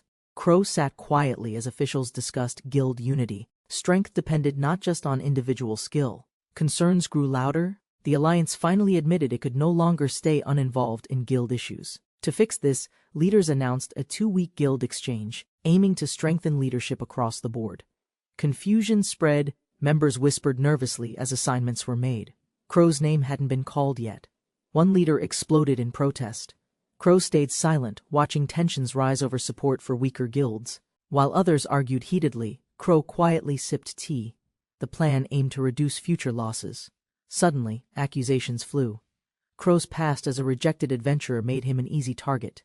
Critics mocked his success. They believed Crow only rose thanks to his team's overwhelming strength. Doubts spread. No one had truly seen Crow fight. His silence only added suspicion. Before things worsened, a calm voice spoke. A guild leader urged everyone to settle down. The room fell silent. Cold sweat ran down faces. No one dared to speak. Celis clarified the truth. Crow was never expelled, just an apprentice, not a full member. Pandy accused him again. He believed Crow stole Lulusilla, the most talented in her guild. Celis countered firmly. Lulusilla joined thanks to Crow, helping create their strongest team ever formed. Pandy was warned if he kept insulting Crow, there would be consequences. Crow kept sipping. Tensions flared. Celis threatened violence, but a calm voice stepped in to stop everything. The elder reminded Pandy. The exchange would reveal who was truly unfit to lead. News of the guild leader swap reached others. Some doubted its importance or effect. Raffia panicked. Just imagining Crow away for 2 weeks sent her into emotional collapse. Another member spoke tearfully. Crow would experience the full burden of their guild's intense expectations. The girls panicked. If Crow performed well, others might notice him and steal him away. Pandy arrived. He hoped to win over the guild, charmed by its female members. With forced confidence, Pandy introduced himself as the temporary leader of Devil's triumphant return. Pandy collapsed to the ground. A brutal strike silenced him before he could react. The girls revealed everything. Crow was the true leader. Pandy had wandered into a trap. Pandy tried acting tough, but fear took over. Their sharp glares crushed his confidence instantly. Lulusilla walked silently, missing Crow deeply. She longed for his presence and gentle reassurance. Pandy approached awkwardly. Lulusilla stayed quiet, her thoughts still lost in Crow's absence. Lulusilla rejected Pandy's approach. Her thoughts and heart were distant, filled with growing worry. Pandy marched ahead with confidence, boasting loudly. The others followed silently, unsure of his plans. Meanwhile, Lulusilla whispered for Crow's return. Her control weakened as darkness stirred within her. Inside the cave, a golem emerged. Crow warned everyone and quickly took command of battle. His team responded with energy. Weapons drawn, they shouted in sync, ready to follow Crow's lead. Mel, Kaito, and Beast stepped forward. Each declared their role with confidence and determination. Crow watched the golem prepare an energy attack. He stayed calm and assessed everything quickly. A massive beam exploded toward them. The team scattered as the impact shook the battlefield. Crow regrouped them fast. He volunteered to distract the golem while others attacked together in sync. He smiled. They could win. Crow believed in every member's strength, and they believed too. Crow gave the order. The team launched their counterattack together without hesitation or delay. Blades struck stone. The golem staggered under their combined blows, surrounded from all directions. With the quest complete, Crow stood calmly. He was now leading Pandy's former guild. Crow recalled how chaotic the guild had seemed, unsure if he could manage it. His allies cheered. They praised his leadership, surprised he wasn't even a permanent guildmaster. Crow's team praised his leadership. His strategies helped them move efficiently during every encounter. Crow admired their kindness. A voice behind him questioned his strange behavior and expression. He turned to Ali, sincerely thanking her for keeping him safe throughout the mission. Ali felt exhausted but proud. Crow reassured her, and others noted her unmatched endurance. Later, Ali reflected. Only certain people should stay near Crow. His role must grow. Ali took the assignment seriously. If Crow failed, everything might fall apart for him. The others panicked. They were desperate to keep Crow from gaining attention or affection elsewhere. Alicia struggled to manage their demands. They placed everything on her shoulders without hesitation. They walked together. Crow's team marveled at their success, taking down such a powerful enemy. Crow felt conflicted. While praised, he quietly wished he had traded places with Pandy instead. Crow stood proud, flanked by Mel and Kaito. Leading the smaller guild felt manageable. Despite his former low rank, Crow felt capable. Their new team worked efficiently together. Crow compared himself to Kaito, accepting him warmly. He reassured Kaito he belonged there. Shiha was next to speak. Crow thanked her as well, making her visibly flustered. Ali convinced herself she was calm. No matter who Crow liked, she'd stay supportive. Crow smiled confidently while leading. His new guild members followed, curious about his next move. Despite being low-ranked, Crow felt useful. Mel and Shiha's strength balanced their quest team. Kaito, sharing Crow's quiet nature, was accepted. Crow reassured him, grateful for his calm presence. Ali hesitated, but Crow acknowledged Shiha as well. The team slowly bonded during the journey. Ali tried staying composed, declaring herself a worthy wife, while watching Crow interact with others. Ali quietly reached out, grasping Crow's sleeve, unsure of how to express her thoughts. Crow turned slowly, sensing her hesitation. She looked determined but nervous, emotions clear in her eyes. Her grip tightened. Ali's voice trembled as she tried to speak through the silence between them. Crow smiled politely but declined, promising to contact her, completely misreading Ali's emotional intent and tension. Ali froze, humiliated. The others watched silently. Crow, confused, wondered if he'd said something wrong. Ali had collapsed after the quest. She mumbled in sleep, clearly still overwhelmed and exhausted. Crow quietly reflected on the guild's offer. He knew he had to decline it. Later that day, the group held a party. Crow sat between Shiha and Mel. While Kaito gave his report, the others relaxed. The girls praised Crow for yesterday's effort. As Crow ate in silence, he thought again about the offer. Maybe later he'd decide. Irene stood before the group and announced today's quest in the marshlands near town. Fel arrived late, yawning loudly. Almaria scolded him for missing the briefing and showing disrespect. He responded carelessly, claiming women needed more time to prepare. Almaria's face tightened with disbelief. Fel pounded the table proudly, insisting he was the leader. No one dared challenge him. Annoyed, Almaria silently served tea. Fel chuckled alone, oblivious to the cold stares behind him. She placed the tea down gently, as the self-declared leader scoffed without appreciation. The maid poured milk and dumped sugar with a blank face as he chugged carelessly. He slammed his cup, calling everyone to attention with something urgent to say. He pointed arrogantly, demanding loyalty from the guild, unaware of their silent dissatisfaction. He preached about strength and leadership while the others listened, unmoved by his self-important words. He praised them, calling them the best, hoping to achieve what his guild couldn't. He ended the meeting early, urging them to give their all for today's mission. Turning his back, he left responsibility with Lulu, trusting she would handle everything properly. Lulu remained quiet, clenching her fist, watching him walk away with a blank expression. Yawning loudly, he asked to be called later, while the others silently returned to work. Lulu froze in place, overwhelmed. Sweat dripped as she struggled to process what just happened. Unable to endure the pressure any longer, Lulu collapsed on the bed and shouted in frustration. Almaria quickly rushed over. The others watched silently, sensing Lulu's mental state had reached a limit. Despite her frustration, Lulu knew Crow's future depended on cooperation. They couldn't risk damaging his standing. The maid calmly reminded them, angering the temporary leader might hurt Crow-sama. Everyone grew quiet. Fel stood calm, pulling a tiny magical device from her apron as others stared. She explained it recorded Crow's meeting. The girls gasped, shocked she'd been spying silently throughout. One protested it was illegal. Fel turned slowly, unsure how to justify her bold actions. Despite concerns, they agreed to investigate. Sadly, Crow's voice couldn't be captured on the device. With tension rising, Fel placed the device down. Together, they began playback, bracing for truth. Everyone stared in stunned silence. The voice recording revealed something none of them expected. Fel calmly explained the deal between Pandy and Zois, sparking more confusion among the group. Speculation grew. Maybe Zois had intentions to trap Pandy using his own twisted games. Fel declared Zois a threat. Crow's name was being mocked without any clear defense. Tensions peaked. Lulu clutched her face, imagining the fallout if Zois continued unchecked. Lulu smiled again. Fel confirmed her return. Others realized Crow might be at risk now. Rising with resolve, the girls united. Together they vowed to protect Crow from manipulation. Meanwhile, a guild staff questioned Zois.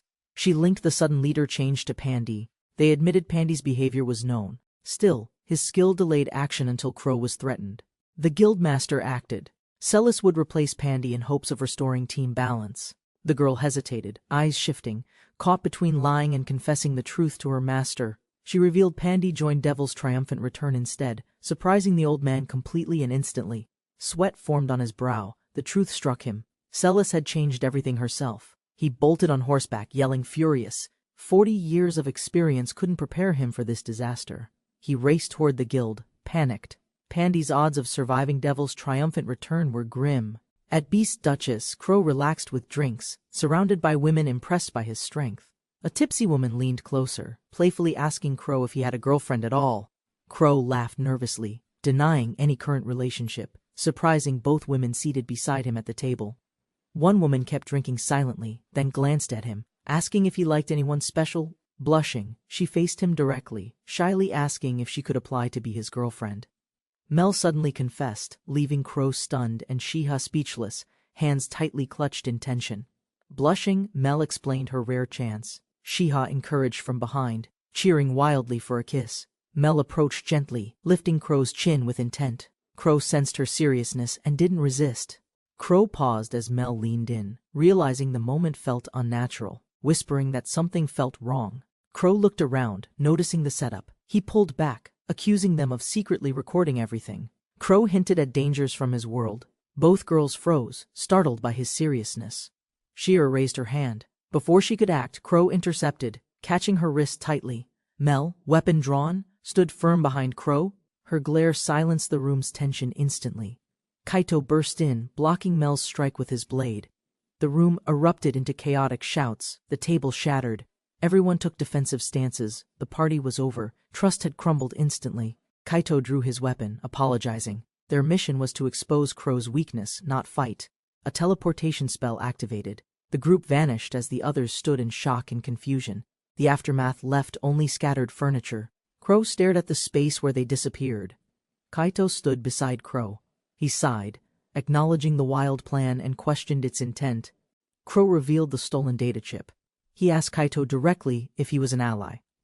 Kaito confesses the plan, exploit Crow's weakness, and hijack Devil's triumphant return from within. He falls to his knees, begging Crow for help against Pandy's tyrannical guild rule. Inside the guild, embezzlement, gambling, harassment, and manipulation plagued the lives of the exploited members. Crow, seeing through the lies, agrees to help, sensing coercion behind Kaito's actions. They shake hands. Firmly, Kaito begins explaining Pandy's delusions, and Crow listens, determined to intervene. Kaito suddenly snapped in rage, furious that Shiha was dating someone he clearly didn't approve of. Crow grew uneasy as Kaito's words turned aggressive, blaming everything on Shiha's supposed unhappiness. Crow interrupted him, trying to redirect the talk, asking what Pandy had done to them. Kaito ignored the question, insisting Shiha needed saving, while Crow wondered what Mel truly thought. Meanwhile, the girls, unaware of Kaito's outburst, argued upstairs, annoyed by his reckless and childish behavior. Rumors surrounded Pandy and Kaito. The guild girls whispered doubts, but tension quietly grew stronger. She cared only for Shiha. Others' opinions meant little as long as they stayed together. Despite his flaws, Pandy treated her kindly. His actions spoke louder than rumors or awkward silences. The girl defended Pandy's care. His thoughtful gestures proved he was not what they imagined. In her obsession, logic blurred. Delirious devotion overtook reason, her mind unraveling with twisted affection. A desperate plan was formed: capture Alicia to gain control over the enemy's weakness. Crow realized the deeper mess. Returning to Beast Duchess felt safer than staying involved longer. Chaos defined this guild. Crow stared at the chart, refusing the guild leader offer outright. Learning the truth crushed hope. Were they truly doomed to remain tools under Pandy's rule? Crow's mind spun. If Kaito was right, then leaving the guild might be salvation. Trouble stirred near the mountain. Inside the guild, panic rose as one warrior lost control. Screams echoed as the monstrous creature crushed him. Fear spread faster than anyone could react. He faced Karkinos, a terrifying beast. Without backup, surviving the encounter was nearly impossible alone. Caught midair by a pincer, he yelled desperately for allies who were nowhere near. The pincers tightened. His cry for help pierced the forest, unanswered in the gathering night. 3 shadows emerged from the forest. Silent and composed, they observed the chaos without blinking. A man screamed in agony as Karkinos crushed him. His strength meant nothing against overwhelming power. He trembled, furious. This shouldn't be happening. He was supposed to be the strongest among them. Visions of his guild filled his thoughts. Normally, they would have been here to protect him. A massive claw swept in. He couldn't dodge in time. His heart sank with dread. Staring into Karkinos' jaws, he finally accepted it. His thoughts faded. His body dropped lifelessly. Gleipnir, Teslam, and Gungnir deployed. The girls readied weapons. Their counterattack was swift and precise. With perfect timing, they struck hard. The monster's shell cracked under their coordinated, unrelenting assault. Fell fired without hesitation. Her calm expression didn't change as she pinned the beast completely.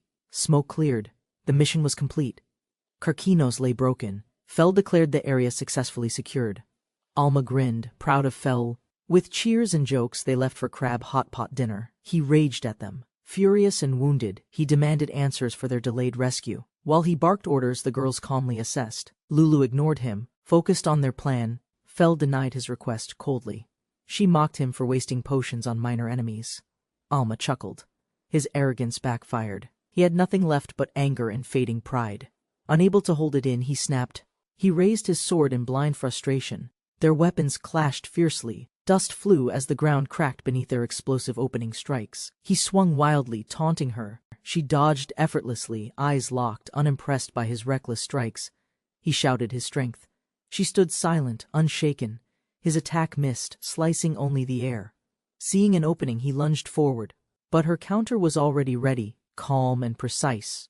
He shouted about Crow, angry and insecure. The others watched silently, unsure how far he'd go. Fel struck hard. The impact sent him crashing.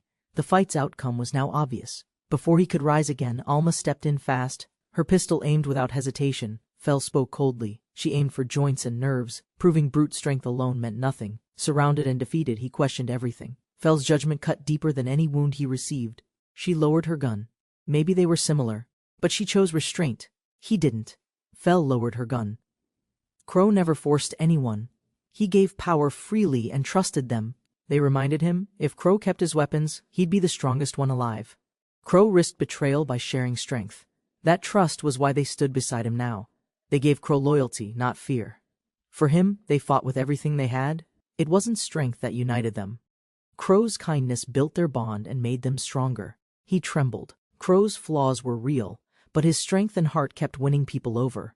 The girls glared with unshakable faith. No one insulting Crow would be spared without consequences. Terrified, he broke down. He cried, begging for mercy, swearing he finally understood Crow's greatness. Fel said nothing. His fear spilled. She watched him grovel, unmoved by empty desperation. With nowhere else to turn, he screamed Crow's name, begging him to save him. The gunshot echoed. Her hand didn't shake. She had chosen mercy over revenge. The bullet grazed, not pierced. Silence followed. He gasped, realizing he was still alive. She turned away. Her words were final. He crawled off, warned never to return. Tears and fury mixed. She shouted him away, hiding confusion she couldn't understand herself. Left alone, she trembled. Questions swirled. Why spare him? Even she didn't know why. She stood silent, disturbed by his final plea. It echoed louder than any threat before. Walking beside Crow, she recalled the cost. Lives were lost, but more were ultimately spared. He remembered Crow's pained expression from before. It was enough to make him question everything. A voice pierced her thoughts. The question was direct, harsh. She had no clear answer. The defeated man fled in terror. Broken in spirit, he feared the guild's unshaken resolve. Crow smiled calmly while others praised him. He stayed behind, holding chaos together without complaints. He glanced at his teammates with a soft heart.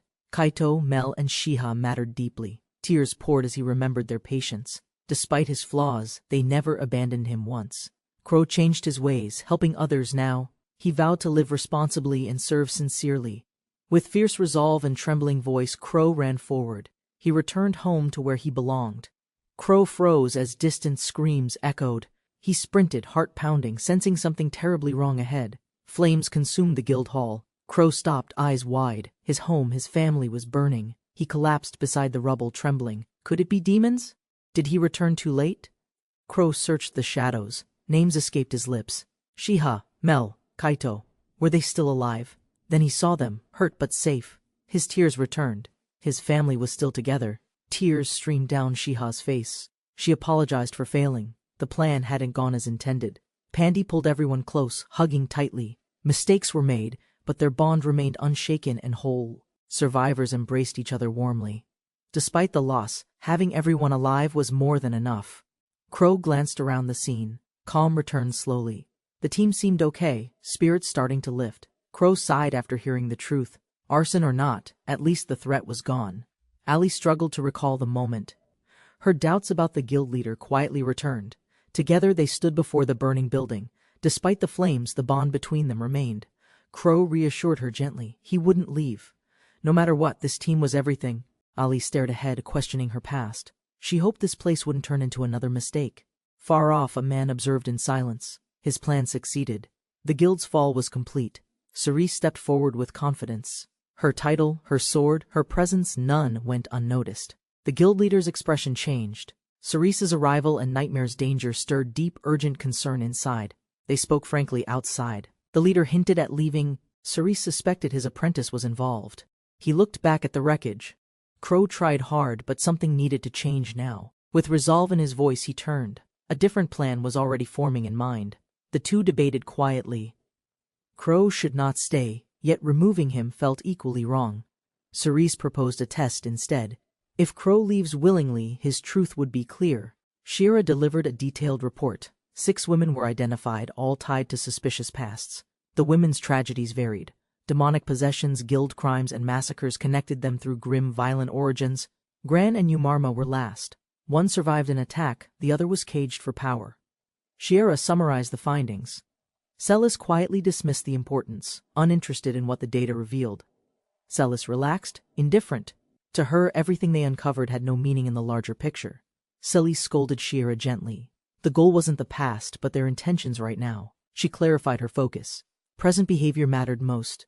Shira stood still, awaiting the real question. Celis leaned forward. What she really wanted to know was who liked Crow romantically. Shira hesitated, then answered honestly. No romantic ties confirmed, not even a kiss was shared. Celis laughed with relief. No rivals, no drama. Crow was still completely unattached and safe. Shira quietly admitted her jealousy. Celis always favored Crow, even above guild matters and reports. Celis learned the 3 remaining women were foreign. She abruptly announced she was leaving immediately. She armed herself with a grin. Her destination was Devil's triumphant return as their mentor. Elsewhere, 2 women stood in silence, expressions unreadable, their thoughts hidden beneath calm appearances. They gathered quietly near the door. Tension lingered. Each waited, uncertain who would speak first. The 2 women exchanged glances. Something unspoken passed between them before silently turning away. One shouted in disbelief. The guild's moral compass seemed missing. Shira couldn't explain the shift. Tensions rose outside. Pandy hesitated. She had let the enemy escape despite knowing the threat. She defended her choice. Killing him would ruin their image. His lesson seemed learned already. But doubt remained. Ignoring danger now would only allow it to grow stronger and worse. She lowered her gaze. Disappointed and firm, her words struck deeper than she expected them to. Lulusilla defended her stance. It wasn't favoritism. It was her duty as guild sub-leader. But doubt lingered. Was fear of rejection driving her? Did she question Crow's trust? Alma stepped in, breaking their clash. Fighting over decisions only fractured their guild further. One reminded them quietly. They were one guild. Crow would never want them divided like this. Fel recounted the events, but her sister showed no interest, absorbed in her book. Despite Fel's frustration, her sister teased her, confident the old bonds would mend with time. Meanwhile, preparations were underway. Someone methodically cleaned a weapon, expecting tension to soon dissolve. Alone, Fel questioned her decision. She doubted herself, unsure if it aligned with Crow's values. She reaffirmed her choice, believing it was best even if Fel could not understand now. She remembered Crow's warning. If discord spread, the guild might shatter beyond repair. Fel quietly chopped vegetables, yet her silence was heavier than the knives beside her. As Alma observed, unease grew. Something about Lulusilla's behavior had clearly shifted since earlier. Lulusilla's uncertainty could shake the guild's base. Her steady resolve was the team's foundation. Alma tightened her grip. She had to confront Lulusilla before everything fell apart completely. They stood frozen, weapons drawn, yet both realized what mattered most was their friendship. Lulusilla walked away slowly, worried her actions had hurt someone she cared about too deeply. Crow carefully bought 2 fresh apple pies using saved coin, planning a thoughtful surprise delivery. He left the shop with a calm smile, grateful for Hole's and Garuga's help. They chatted casually during the walk, discussing how the gift might cheer up the entire guild. Crow spoke earnestly, explaining their loyalty deserved this gesture since they maintained order during his absence. While the others celebrated, Crow silently hoped his farewell would leave no regret in anyone's heart. Crow paused mid-step, hearing shouting nearby. He turned, noticing a frightened child in chains. The child's voice cracked with fear. Crow watched quietly, gauging the crowd and the guards' movements. As the girl struggled, Crow stepped forward. Holes and Garuga followed with determined, steady expressions. Crow assessed the law calmly. They couldn't act carelessly. They needed a clean, legal solution. With a plan forming, Crow gave the signal. His men nodded, ready to act smart. The hooded girl sprinted across rooftops, evading capture. Behind her, angry shouts echoed through streets. Greedy men gave chase, shouting about her value. She kept running, eyes sharp with fear. Garuga tripped one pursuer with ease. The girl glanced back, her hopes slowly starting to rise. The others collided in panic. One yelled to handle it himself, pushing past the chaos. Their shouting turned clumsy. Another fell flat. The girl watched, heart racing, unsure whether to trust. Garuga stared in disbelief, holding the ruined pies. His expression turned serious, demanding compensation immediately. He shouted furiously, listing everything lost. The attacker trembled, overwhelmed by Garuga's loud, unfiltered frustration. Crow stepped in calmly, declaring things handled. He suggested escaping quietly while Garuga kept distracting them. Inside a barrel, the girl nibbled pie. Crow noticed her ears. A beastkin, clearly young. The girl shyly offered a bite. Crow smiled. She had never tasted anything this sweet before. Crow returned home quietly. The others gathered around, confused about the little girl he rescued. She hesitated, then answered softly. Her name was Yu. The group tried pronouncing it correctly. A maid led her away. Yu followed cheerfully while the others stood there, processing everything. Garuga looked concerned. He approached Crow, saying there was something important about that girl's background. In the bath, the truth emerged. Yu was likely a princess from the Beastkin nation. Garuga confirmed the silver hair marked her heritage. She carried a royal trait without knowing. They discussed the danger. A captured princess meant disaster. Returning her safely became the priority. Yu finished bathing, unaware of the talk. The group hesitated, knowing questions still needed asking. Elva suggested Crow speak with her directly. The situation required clarity before deciding her fate.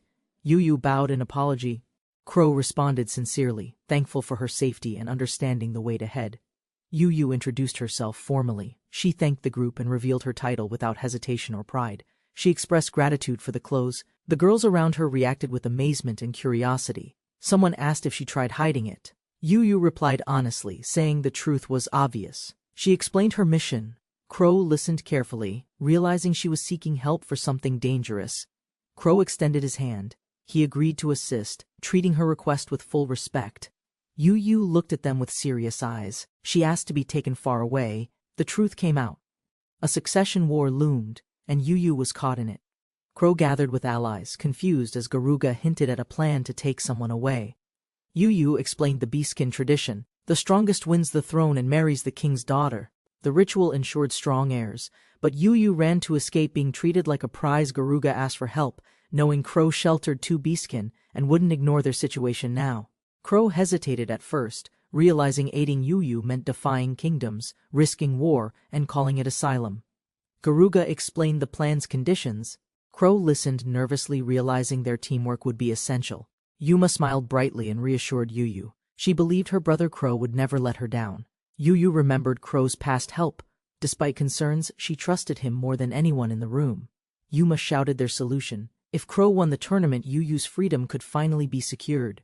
Garuga and Horus agreed instantly. Crow's allies were ready to fight alongside him without hesitation. Crow questioned their loyalty. Garuga and Horus dismissed the past, focused only on the mission. They shouted their resolve. If Crow became king, they believed every risk would be worth it. Crow stared blankly. The situation had spiraled far beyond his control, and momentum kept building. Dreams of food and fame fueled Garuga and Horus as they imagined Crow's royal future. Yu looked stunned. If Crow became king, she'd marry him. The group prepared to leave. She quickly shut down the marriage topic, clapping her hands to redirect the group's focus. Crow revised the plan. Before anything else, they had to rescue Yu and cancel everything. Everyone confirmed their agreement. Their mission was clear and united. Crow looked around and felt supported.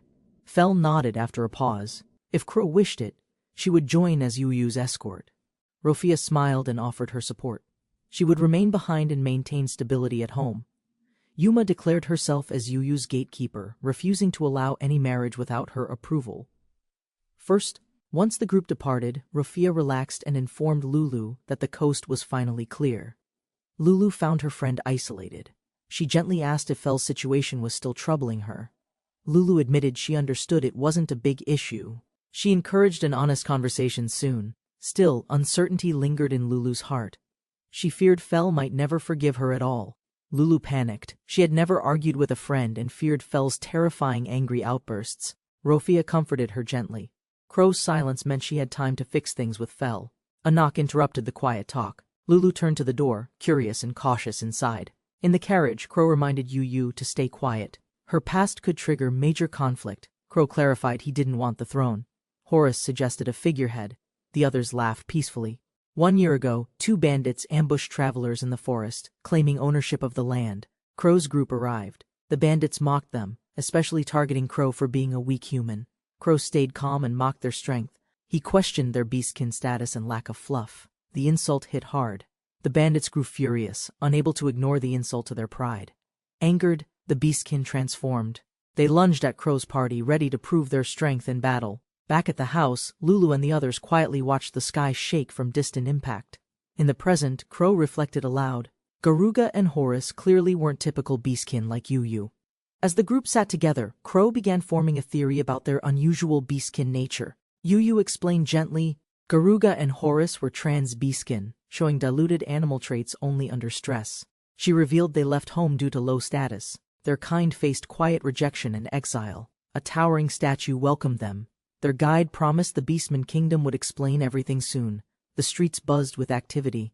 Crow's group entered the marketplace, attracting quiet stares from bystanders. Whispers followed them. Locals insulted their appearance, calling them smooth-skinned and mocking their lack of fur. Mockery continued. Strangers questioned their worth, speculated about Crow's finances, and dismissed them as aimless outsiders. A passerby interrupted, shocked to see a Modoki.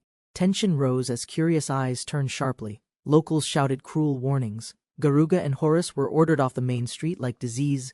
Crow explained to Yuma and Yu that trans beastkin faced widespread bans and verbal abuse. Yu asked earnestly. Crow confirmed.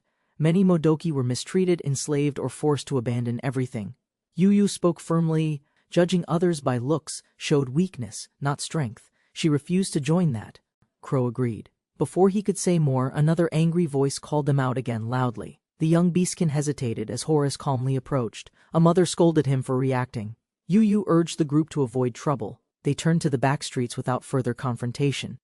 Crow stayed quiet. Around him, people mocked and whispered, their laughter growing louder with each step. Crow's mask barely hid his anger. The treatment of Garuga and Horace weighed heavily inside. Inside the estate, Yu shared her plan. She'd ask her father to cancel everything. Crow quietly glanced away, preparing to speak to the king if the plan failed again. The grand doors opened. The king and queen of the Beastkin nation entered with pride. The party bowed deeply. The king waved gently, assuring them there was no need. With calm voices, they introduced themselves. Shishiwaza and Monica ruled the Beastkin nation with strength. Grateful for their daughter's return, the king thanked Garuga and Horace for their loyal effort. Crow stood stunned. The king, unlike the cruel citizens, offered him honest gratitude directly. Relieved, Crow smiled.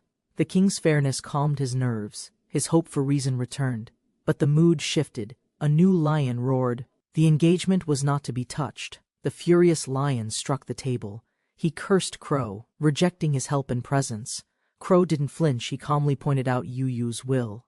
The lion refused to listen. The king dismissed women's rights, blaming outside influence. Yu stayed silent, eyes narrowing with thought. Crow faced renewed rejection. The king confirmed Yu's marriage to the winner, ignoring Crow's expression. The king banned their participation, citing the Modoki label, smirking as Crow clenched his fist. They left the palace. Crow warned Yu negotiations might fail, and their plan would scar deeply. Crow stood before the king again. He spoke firmly, revealing something the ruler hadn't expected. Yu stood silently, the truth revealed. She had been a slave in a human land. Her voice steady, Yu confirmed it. The king trembled. The truth shattered his imagined control.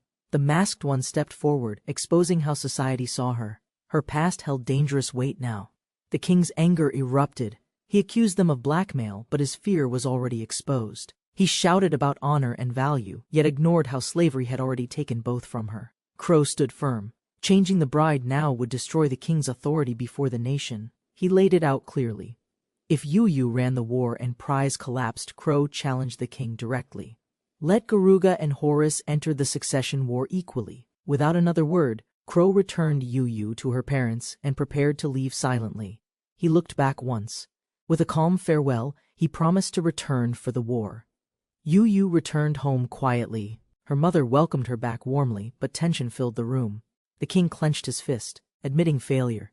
He realized his blindness and burden as a father. In a sudden outburst, he struck Yu across the face, shocking everyone in the room. He screamed at Yu, blaming her attitude. His wife begged him to stop immediately, confused. Mid-rant, his hand was pierced. Shock froze his face as blood dripped from his palm. Yu's silence crushed the king's ego. His shattered hand bled under her cold stare. The king writhed in pain, furious. He vowed revenge while blaming others for his defeat. Enraged, the king ordered guards to imprison Yu, ensuring she'd never leave again. Yu stood frozen, realizing her fate. Meanwhile, her companions returned, pretending nothing had happened. Crow smiled awkwardly. Though praised for negotiation, his nerves had been stretched the entire time. Crow reflected on their choices. They protected Yu. Alicia's potions helped, but tension remained. Their cat-eared companion grinned. The swap succeeded. Relief filled the room as risks faded fast. Alicia handed over the potions. Crow accepted silently, knowing time was no longer theirs. Instructions were clear. Use the target's hair. Crow nodded, memorizing every step without hesitation. The plan was risky but necessary. Crow couldn't leave Yu as a bargaining piece. Yu smiled quietly. Crow had planned everything. Yuma's role would keep their client hidden.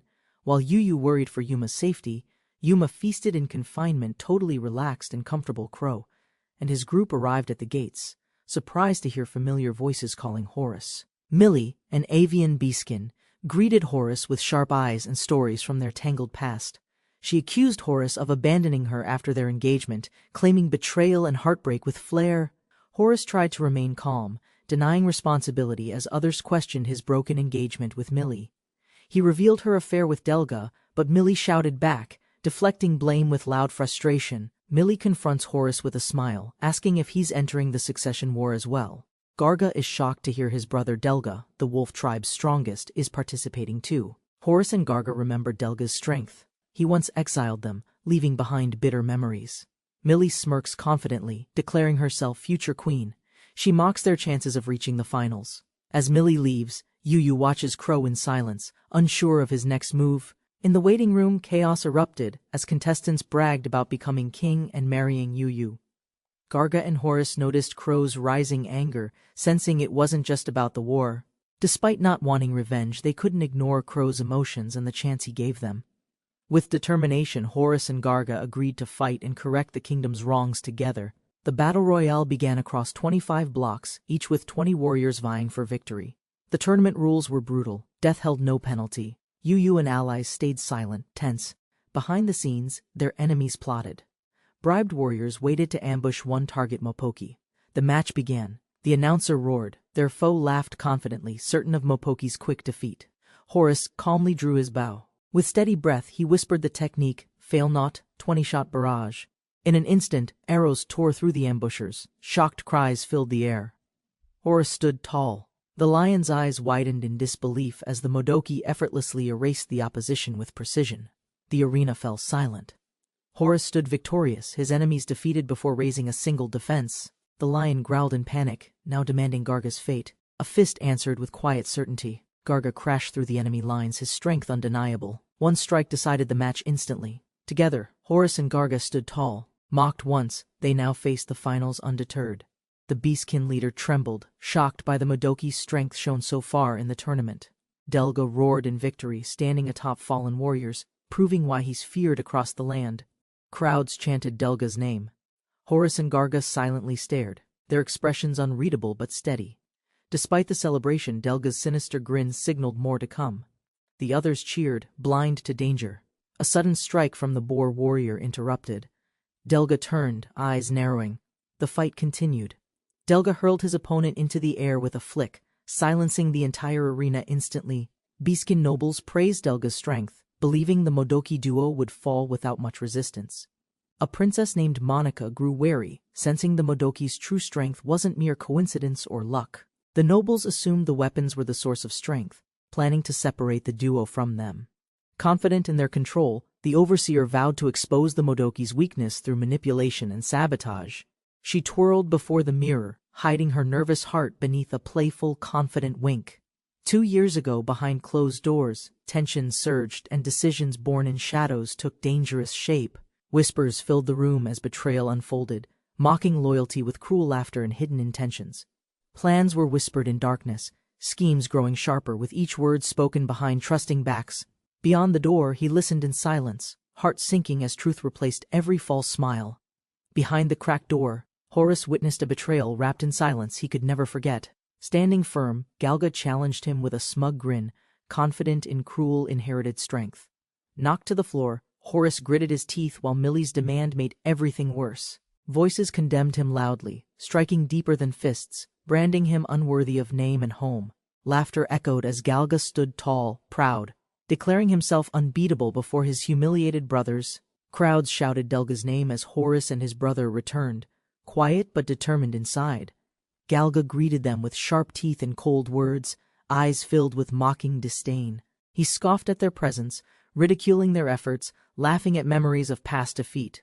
To him, their growth was worthless, a weakling's fantasy masked by cheap borrowed power. But Horace stood firm, declaring their mission followed their master's orders, not selfish revenge.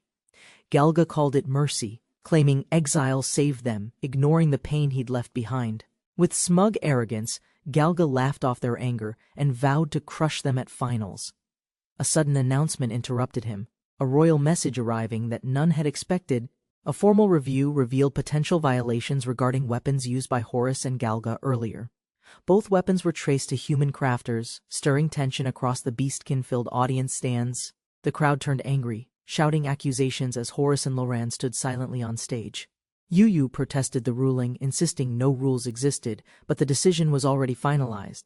A new penalty declared Horace and Galga would fight in finals without using weapons. Yu trembled with worry, questioning how they could win against Delga now, weaponless and pressured. Inside the castle, concerns about Yu's presence rose, but the king dismissed fears of escape. Yu sat confined, unaware of rule changes, while officials discussed her past and fears. The king planned to crush her hope, forcing her to witness defeat without escape. Just as he prepared her release, something unexpected disrupted his carefully arranged timing. A maid appeared calmly, catching their attention as Yu recognized her with a shocked voice. With a gentle smile, she entered the room, acting polite but carrying unknown intent. The guards froze in confusion as the maid calmly declared Yu was her rightful client. She explained Yu's mistreatment would stain their master's honor, then pointed silently at the window. They were stunned.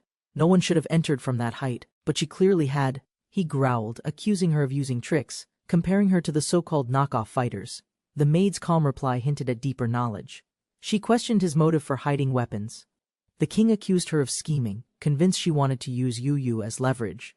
He rejected negotiation, claiming the war's momentum was irreversible with no room for compromise. The maid clarified calmly. She came not to bargain, but to deliver a warning. With a gentle smile, she urged them to finish the fight regardless of outcome. Mocking laughter followed, as they misinterpreted her words as a desperate plan to cheat. They insulted her and her master, mocking her actions as cowardly and disgraceful schemes. Their laughter grew louder, denying any threat, until a low creak shifted their attention sharply. Gripping the bars tightly, she spoke firmly, demanding respect for Lord Crow's name and cause. With a sudden pull, the metal twisted in her hands, strength far beyond expectations. The bars shattered. Shock spread quickly. Even beastkin struggled with iron, yet she broke through. She walked forward calmly, stating Lord Crow never finishes fights because mercy defines his nature. Even betrayed or hated, he forgives them. She asked if they understood that burden. With conviction, she vowed to carry his will and make his buried wish reality. She turned away, softening her tone, admitting perhaps she spoke too boldly on her own. Though she claimed weakness, her strength left him shaken, questioning who she truly was inside. Her words echoed in his mind. If the fight stopped, something irreversible would unfold. She smiled sweetly, vowing to act if needed. For Lord Crow, nothing was off limits. Crow returned to the city square, Fell by his side, blending into the lively crowd. Fell calmly handed out tickets as Crow realized the event was more popular than expected. They found seats just in time, analyzing odds while relaxing with snacks and quiet conversation. Millie recognized Crow's group, questioning their link to Horace with a curious, almost suspicious expression. Crow responded calmly. Millie smirked, claiming Delga's favor, while warning not to underestimate their opponents. The main event began. Millie cheered loudly, while Crow sighed, sensing chaos approaching very soon. Delga and his team entered the arena, each radiating strength, confidence, and unmatched fighting experience. The announcer explained the rules clearly. A brutal 25-man brawl would decide the next successor. The prize was the throne in Princess Yuyu's hand. Delga stood ready, glaring at rivals. Delga mocked his opponents. One challenger, calm and focused, promised pain and secrets Crow didn't expect. King Shishiwaza called from above, urging Delga to win and uphold the Beastkin's pride. The king roared with desperation. Yuyu covered her mouth, unable to hold back quiet laughter. Yuyu mocked the king's delusion. His pride cracked, anger boiling as he struck her suddenly. Still shaking, the king denied any chance of defeat, blaming tricks and illusions for doubt. He declared death was certain. The enemy was strong, unarmed, but unyielding in their presence. Yuyu's expression darkened. Her voice trembled as she questioned the meaning of death directly. The king faltered, stunned. Below, the arena filled. The match began under rising tension. A savage beastkin lunged. Confident and crazed, he charged in, mocking any need for Delga. Crow's allies stepped forward. They mocked their enemies and challenged them to fight without tricks. With overwhelming strength, the unarmed warriors struck first. Their blows landed hard, shocking the spectators. The beastkin panicked. Their opponents were unarmed, yet every strike they delivered hit with precision. From the stands, gasps echoed. The pair moved swiftly, dodging blows that should have landed. Everyone stared in shock. Even Crow, hidden beneath his mask, showed silent approval of them. They warned the others. Their goal wasn't the crown, only Yuyu. The threat was real. With chilling smiles, they invoked Crow's name. Enemies paused. His will left no room for doubt. The panda mocked Crow's name, unaware his arrogance would soon meet overwhelming force and silence. He screamed in pain. The warrior crushed him without hesitation, silencing any further foolish protest. Delga watched in growing irritation as his team collapsed. His frustration with them only rose. Without a word, the two unleashed another coordinated strike. The tide shifted violently against Delga. Delga finally stepped forward. Enraged, he pushed past his faltering allies, ready to face them himself. Delga roared, ordering a full assault. Crow's team remained unfazed, reading his panic clearly. The remaining beastkin charged with desperation. They feared disobedience more than the enemy before them. Delga snarled, pretending to admire growth. His pride masked the unease tightening in his gut. He struck viciously, declaring strength absolute. Despite the chaos, he claimed their difference couldn't be bridged. Grinning with arrogance, Delga declared victory. Yuyu froze, realizing he now aimed to claim her. The chameleon stepped forward, questioning Delga's awareness. Something crucial had clearly slipped his notice. With a calm voice, he pointed it out. Delga's arm was completely severed. Delga screamed in agony. Panic spread as smoke and fallen warriors filled the arena floor. Despite the loss, Delga spoke weakly. The enemy admitted his technique still needed refinement. Relaxed and bloodied, the two warriors stood tall. Their strength had broken Delga completely. Delga screamed. Crow's enforcer seized him by the face, crushing resistance with relentless strength. The crowd watched in horror. Bones cracked loudly as Delga's cries echoed across the arena. Delga was no longer fighting. His body collapsed. The audience questioned if this was too far. Millie and the king panicked. They shouted for help, fearing Delga's end was near. Fel leaned in, smirking. Her tone was calm as she whispered, asking if Yuyu feared. Fel whispered cold truths. Their guilt crushed those who belittled or discarded the weak. Fel turned to Crow. Yuyu watched him closely as his silence stirred rising fear. Crow's mask shifted. A smile emerged. He was no bystander, but the true mastermind. Yuyu trembled. She realized Crow's presence held far more weight than she once believed. She misunderstood everything. It wasn't weapons that made them powerful. Their strength came from something deeper. Despite overwhelming odds, the two advanced. Their strength defied logic, cutting through the beastkin's ranks. They shouted with pride. Their loyalty to Crow pushed them beyond limits no enemy understood. Yuyu sat frozen. Millie laughed hysterically. Crow's strength terrified them more than any weapon ever could. 2 years ago, Crow was defeated in a flash of power he could not resist. Lying on the ground, he heard harsh words. His strength meant nothing without skill. Struggling to rise, he realized true power required mastery, not just overwhelming potential. Frustrated, he shouted. She replied calmly, "Strength should protect, not just destroy." Bitterness changed nothing. She advised him to compensate for weakness with strategy. Crow quietly began to consider her lesson. She proposed an item that allowed endless fighting. Crow stared, confused by her words. Surprised by her excitement, Crow asked again. She grinned, explaining infinite training was now possible. She unsheathed her sword and smiled. Pain was the lesson. Intent to kill followed. Crow screamed. His body broke. His mind panicked as her sword struck without hesitation. Blood soaked the ground. From that pain, the ring of resurrection was born and sealed. Crow collapsed as Celis embraced him tightly. He was alive. She wept from relief. With the ring's limit of 1 resurrection, Crow trained, fought beasts, and endured fatal blows. Though Crow died often, the ring revived him. He kept growing stronger with each return. Crow later offered the ring to Lulu, explaining its power calmly despite her shocked face. Overwhelmed by emotion, Lulu cried. Crow's growth and kindness made her heart burst with happiness. Crow gently placed a ring on Fell's finger, catching her completely by surprise. Fell, and Lulu looked shocked. Crow calmly assured them everything had already been prepared. With a smile, Crow revealed he made resurrection rings for everyone in the growing guild. Crow declared his dream, to make Demon's Triumphal Return the strongest, most reliable guild ever. Rather than keep it himself, Crow believed sharing resurrection rings empowered their unity and survival. 3 months ago, a critical event occurred that brought them unexpected recognition and global attention. 9 members stood over the massive beast, victorious. Without Crow's help or leadership present, they had defeated Baumhot, the Calamity Dragon, a monster feared for its unmatched power and devastation. The team gathered, shocked by the win, realizing how far they'd come as fighters. Crow watched proudly, acknowledging their growth, impressed they had mastered weapons he once forged with care. Everyone unexpectedly burst into laughter, their shoulders shaking, as Crow stood frozen in confused silence.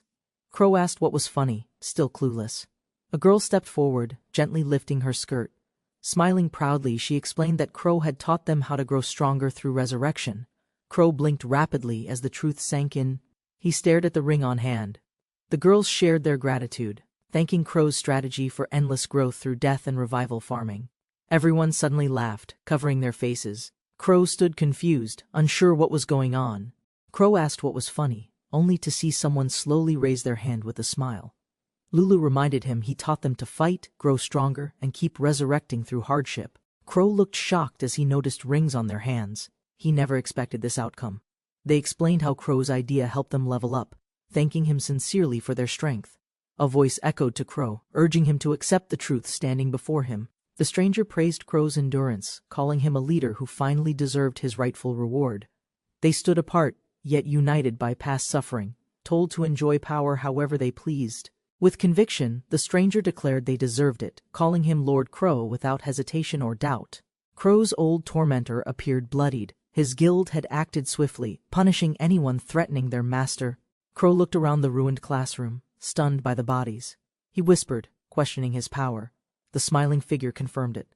The strongest force was now Crow's to command without limits. Surrounded by shadows, Crow was asked how to punish everyone who ignored or wronged him. Voices echoed around him, demanding orders. Each figure waited patiently for Crow's final decision. Crow slowly smiled, hand trembling. At last he asked himself what he truly desired. Crow gasped as her voice reached him. He blinked, mind torn from the abyss. Crow looked up, dazed, meeting Yuyu's frantic eyes as reality returned all at once. Yuyu asked if he was okay, but Crow struggled to grasp what okay meant anymore. Behind them, 2 warriors stood atop fallen enemies, their presence igniting tension in the room. Crow turned and stared, seeing raw strength and guilt on faces that once showed cruelty. Asked if it was revenge, the beast answered calmly, no longer angry, just painfully indifferent. Fell spoke coldly. The man's insult toward their master's weapons could not be forgiven. The crowd trembled as Fell's strike landed. Everyone understood this wasn't just personal, it was punishment. Fell wiped the blood off calmly. For a moment, revenge had never felt so clear. Even Galga and Horus, watching nearby, shared the same twisted satisfaction from exacting brutal justice. Crow stared silently. Amid the violence, a strange honesty surfaced. He too wanted this outcome. Crow spoke calmly, regret lingering in his voice. He never wanted things to end violently. Galga and Horus charged with a roar, eyes burning, fists aimed to crush Crow instantly. But Crow moved first, shattering the ground, sword descending. His strike silenced all in shock. Debris flew. Their attack failed. Faces twisted in panic. Witnesses gasped, unsure what they'd just seen. Crow stood bleeding, sword lowered. His voice broke. He questioned himself while allies watched in disbelief. Yu Yu trembled after seeing Crow wounded. She never intended things to end up broken again. Crow gritted his teeth, gripping the sword tightly. His bleeding hand glowed with steady resolve. He stepped forward, stopping them both. Their mission had ended. Further violence was not necessary. The beast lay broken. Crow reminded them revenge was fine, but strength must have limits. Tears fell as regret hit hard. The soldier clutched the medallion, unsure what to do. The crowd fell silent as Yu Yu stood atop the arena. Confusion filled everyone's expressions. Gasps echoed. The Lion King trembled. Princess Yu Yu's return shocked even the royal observers. Yu Yu stared ahead, her voice calm. She addressed the Lion King with unwavering clarity. She reminded him of past mistakes. His silence showed guilt. Regret had already rooted deep. Urgency struck. Yuma's unstable state posed danger. She demanded action before consequences became irreversible. Delga lay defeated. The other beastkin too. The announcer declared the match's outcome without hesitation. The crowd listened silently. The so-called knockoffs stood victorious, declared winners by war's own rule. With firm resolve she spoke. From now on her loyalty belonged to Demon's triumphal return. Confusion stirred. Some questioned legitimacy, yet Yu Yu stood firm, even as the kingdom's law trembled. As her parents approached, Yu Yu faced them. She whispered quietly, calling them mother and father. Crow stepped back, eyes wide. Yu Yu stood alive. Relief swept over their shaken companions. Yu Yu faced her father firmly. She declared her truth. No longer daughter, no longer princess.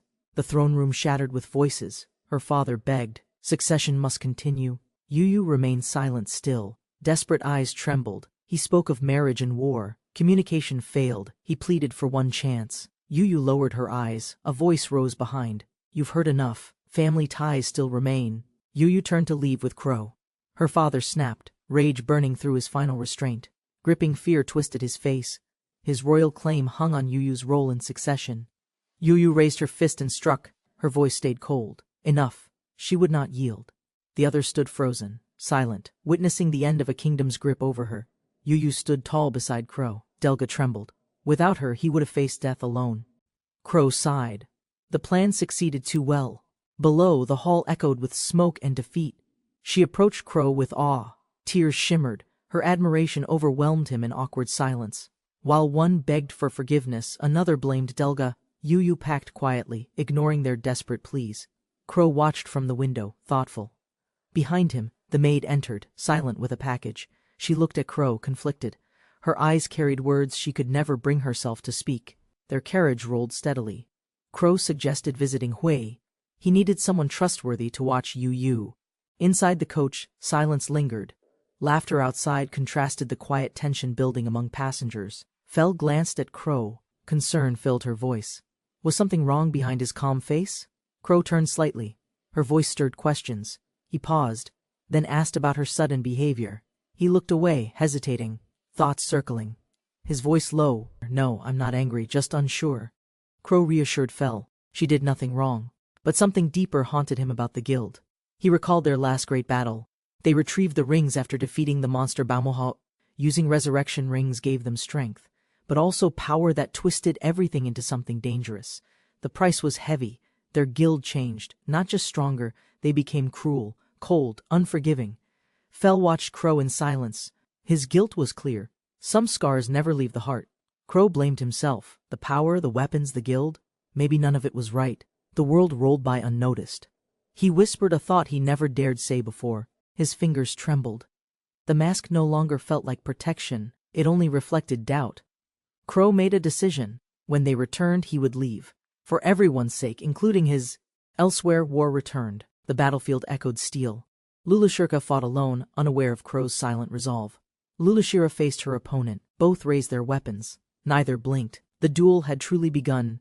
The strike landed. Her body gave in. Blood and defeat silenced the roar of fire. Guns dropped from her hands. Shock filled the square. Allies watched, stunned by the turn. The victor stood calmly. Her blade pointed down. Lulushira lay beneath. The fight was finished. With firm eyes she spoke. Return Crow to me. The battle for him had started. Crow sat alone, writing his farewell. The letter shook slightly in his tense hand. He smiled behind his mask, pretending strength. Outside, a bird waited to deliver the message. Everyone celebrated. Crow hesitated, unsure whether to tell Lulu or Fel about his decision. Returning to laughter and victory, Crow saw them shine. Their bond had deepened without him. Crow praised their strength, hiding his sorrow. Leaving now felt harder than he had imagined. Among everyone, only Lulu and Ceres pushed themselves fully. Their clash left lasting tension behind. Lulu remained quiet after the match. Others noticed her mood but lacked answers or explanations. Ceres shifted the focus. Her eyes hinted concern. Someone else had been acting strangely too. She brought up Fel. Though she won the prize, something felt off about her behavior. Crow confirmed it. Fel had changed since returning from the Beastkin Kingdom. Something was bothering her. Crow recalled Gal and Horus apologizing suddenly. He hadn't expected such an emotional reaction. They cried loudly, swearing loyalty. Crow tried calming them, confused by their overwhelming devotion and guilt. Later, Crow heard they were training harder. Still, his mind stayed on leaving the guild. He asked where Lulu and Fel had gone. Someone mentioned Lulu went out quietly alone. Lulu sat with Fel in silence. The two sipped tea, tension lingering between unspoken thoughts. Their eyes met silently. Lulu stared with caution. The guest smiled, calm and unreadable. The woman thanked Lulu politely. She mentioned the sparring match and praised the guild's strength. Lulu sipped slowly. She asked for future warnings if there were sudden requests like that. The woman called it an audit. Lulu froze slightly. Federation rules came with hidden weight. She listed privileges and risks.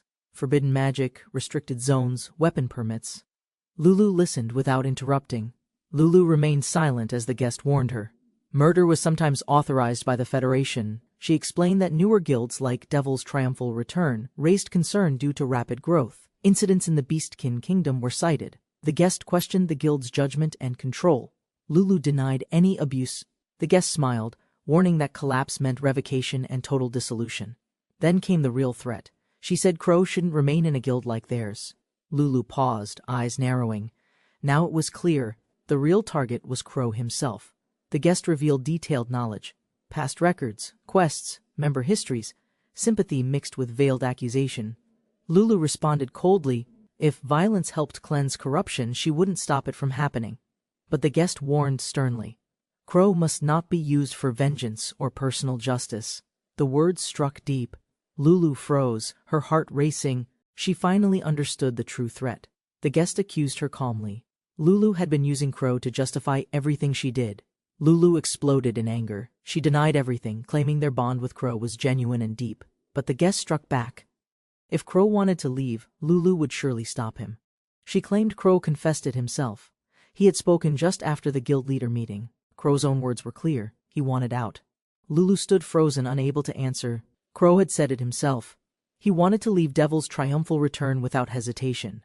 Lulu sat in stunned silence. The weight of Crow's words sank heavily into her. The guest confirmed her position. Protecting Crow, she claimed, meant supporting his desire to leave. Lulu quietly agreed. If needed, she would fight. Their next meeting might not be peaceful. Tension peaked. The guest asked coldly if that was all. Lulu clutched her chest tightly. Lulu exploded. She remembered the torment Crow suffered from that woman and her cursed ring. Outside, the peaceful garden contrasted her turmoil. Pancakes remained untouched. The guest remained calmly amused. 3 choices were given: surrender Crow, fight for him, or face an unspoken third option. The guest confessed everything. Provoking Lulu was intentional. She wanted Crow to awaken for real. She concluded softly. If they truly cared, they would change. Otherwise, Crow would remain caged. She admitted the truth. If she wanted, she could steal Crow and leave everything broken. Laying her head down, she sighed. Her disciples were difficult. She blamed herself for everything. Lulu didn't hesitate. With calm determination, she fired. The threat she saw had crossed a line. Alone, she considered her own 3 paths. None felt safe. None felt like winning. The third option stayed hidden. She knew Ceres wouldn't say it, but the threat lingered. Lulucilla's eyes widened in shock. Could Ceres' secret plan really be something that bold? Fel greeted her with a gentle bow. Lulucilla could only nod, still processing everything. Fel offered warm chamomile tea. Lulucilla accepted it, hoping it would ease her tangled thoughts. As she drank slowly, the familiar taste comforted her. Fel smiled, quietly watching her calm. Fel confessed her failure. She had hindered Crow during a difficult mission in the Beastkin Kingdom. Lulucilla panicked, realizing the third option might involve marrying Crow and keeping him forever. Fel greeted her calmly, unaware of Lulu's flustered state, offering a respectful bow and words. Fel handed Lulu chamomile tea, saying it would soothe her heart after today's emotional tension. Lulu took a sip, quietly admitting it was her favorite, appreciating Fel's consistent kindness. Fel shared about her mission in the Beaskin Kingdom, feeling regretful for hindering Lord Crow. Fel broke into tears, believing Crow would never choose someone as weak and useless as her. Lulu hesitated but admitted she too feared Crow's heart was drifting far from the guild. Fel confronted Lulu's intent with sharp insight, asking if marriage was truly her entire solution. Though Lulu's plan seemed perfect, Fel warned it would cause chaos and offered her own. Fel revealed the real key was making Crow sincerely want to stay with their guild. Fel presented a raffle ticket with pride. Lulu held another. Both contained matching vacation prizes. They imagined Crow smiling by the sea, a perfect chance to win his heart. Crow quietly walked alongside the others, surprised they were visiting the noble famous orphan resort. Fel's surprise made Yuma cheer. Crow nodded as everyone prepared to start their usual beach tradition. Two muscular guild members suddenly posed mid-splash. Crow stared silently, trying to understand their definition of fun. Their flexing turned theatrical. Crow sat frozen, surrounded by shouting muscle men and confused, motionless beachgoers. Crow blinked, overwhelmed. His mind reeled with one thought: how did this madness happen again? Crow sat quietly, planning to leave. Instead, Lulu and Fel cornered him with sudden energy. They approached in swimsuits, causing Crow to freeze. He hadn't expected this kind of ambush. One of them asked nervously, cheeks flushed. Crow's brain stopped as he tried to respond. Crow praised her appearance. She doubted his honesty, while he panicked from the pressure building fast. She mumbled thanks, heart racing. The other girl watched silently, unsure how to even react. Fel leaned in confidently, asking for Crow's opinion. He nearly stumbled under the sudden pressure. Crow complimented her sincerely. More voices called out to them, inviting everyone back to the beach. Fel reminded Crow that everyone was waiting. He nodded, unsure if he was ready to smile. With both girls reaching out, Crow hesitated. Their warmth and patience softened his uncertain steps forward. He felt conflicted inside but realized their effort. Maybe, just today, he could try enjoying himself. Crow gave a small smile. He decided to enjoy it, even just a little. He charged into the beach games, yelling with excitement, water gun in hand, energy finally free. From sand battles to water splashes, Crow forgot his stress. Laughter echoed across the sunny shore. Encouraged by the moment, Crow tried surfing. The others watched, surprised at his sudden confidence. The wave won. Crow flew off the board. The girls gasped, then rushed to help. After the splash, Crow watched from the chair, quietly taking in everyone's carefree laughter again. Breathing hard, Crow smiled without holding back. This chaos with them actually felt really fun now. The sun burned above. Just as Crow turned, a cool drink appeared in front. Fel smiled gently and offered the glass. Crow was caught off guard by her timing. He sipped quietly. Fel sat beside him. Neither spoke, but the silence felt oddly warm. Crow reminded Fel she could relax too. She didn't have to act like a maid. Fel smiled and shared her heart. Serving Crow was never duty, but something deeply personal. Crow paused, unsure how to respond. He laughed softly, still unsure if she was joking. He noticed Fel smiling more freely. It made him realize how rare that expression truly was. Crow told her she deserved joy too. Fel blinked, then listened to his sincere words quietly. Crow called out, still sipping calmly. Fel stepped away, reflecting on what he'd said earlier. Fel smiled and left to get food. Crow stayed behind, watching her without saying anything. At the market, Fel nibbled a treat. Her mind replayed the awkward moment again. She regretted the joke. Her thoughts spiraled, wondering if she misunderstood the moment with Crow. Fel froze mid-step. Doubt hit her. How could she help him stay if she faltered? Fel paused by the shore, staring into the waves. Her thoughts drifted toward the past. She remembered meeting Crow on a beach like this, broken and without a place to go. Her old master's words haunted her. She'd been treated like property, never a person. That voice still echoed. Fel gripped her swimsuit, trying to block out the lingering fear. Yet beside Crow she felt safe. For once she could breathe and feel truly free. A voice interrupted her thoughts. Fel turned, heart freezing as her past suddenly stepped forward. Hagen, her former master, approached with menacing calm. Fel's breath caught, muscles tense from fear. Fel couldn't move. The name echoed. She stared as his presence darkened everything around her. Hagen leaned in close, claiming authority again. His gaze stripped away the freedom she'd reclaimed. Fel's popsicle dropped. That simple fall marked the return of everything she'd tried to escape. Two strangers approached Lulu and Yuma, tossing compliments casually while inviting them to hang out. The men kept pushing. They bragged, flirted, and invited the girls to a private beach. Yuma grabbed Crow's arm. Lulu followed. They smiled sweetly and told the guys they're taken. Crow was caught off guard. Flustered, he apologized while the men stood confused and annoyed. One man snapped. He accused Crow of being a pervert. Crow denied it, panicking quickly. The men mocked Crow, belittling him. Lulu and Yuma stayed silent but clearly unimpressed. Suddenly, the devil's triumphant return appeared. Their imposing presence quickly silenced the disrespectful strangers. Lulu dismissed the situation. She took Crow's hand. Still, Crow noticed Fel was missing. Elsewhere, Fel stood frozen before Hagen. Her escape felt meaningless in his overwhelming presence. Hagen greeted her like nothing changed. Fel trembled, asking why the man she feared was here. Felicia froze in shock as Hagen declared he came to take her back home. He mocked her choice, scorning her role under a beastkin in a weak guild. Stepping closer, Hagen insisted adventuring was beneath her and she should return to his side. Felicia refused, recalling everything he had done. She stood firm, rejecting his twisted intentions.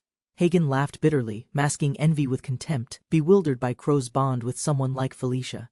Felicia faced Hagen without hesitation. Her clenched fist trembled. His henchmen watched silently from behind. Hagen grinned wide. The bloodlust in her eyes returned. He remembered that deadly, near-fatal night. Felicia stepped forward, determined. If he wanted a fight, she would end it this time. Suddenly, her body stopped moving. Hagen revealed his enhanced eye. Paralysis magic surged through her limbs. He laughed coldly. The Eye of Binding activated. Felicia struggled, but her body wouldn't respond. Felicia clenched her fist as the old man smirked with guards watching her quietly. The old man welcomed her anger, remembering the deadly gaze that nearly ended his life. Felicia stood firm, declaring she'd end things. The old man grinned behind his covered face. He revealed a glowing eye, activating new power. Felicia gasped, her body refusing to move. The eye immobilized her completely. He mocked her, calling it insurance and a welcome-back gift. Felicia took Crow's hand, her heartbeat racing as she softly answered with a hesitant yes. Their moment was interrupted when the old man grabbed Crow's shoulder, seething with barely hidden rage. Crow calmly faced him, asking if Felicia knew this man who spoke with contempt. The old man revealed Felicia's past, branding her a killer who once betrayed her master. Crow warned him coldly that choosing wrong meant death, and the killer would be her. Felicia followed Crow's lead, her thoughts racing. For once, she allowed herself to trust. Just as they moved away, Hagen intercepted them, furious at being ignored and left behind. Crow remained calm. He sensed tension rising but refused to let Felicia be taken again. Hagen revealed Felicia's violent past, trying to create doubt in Crow's mind and break trust.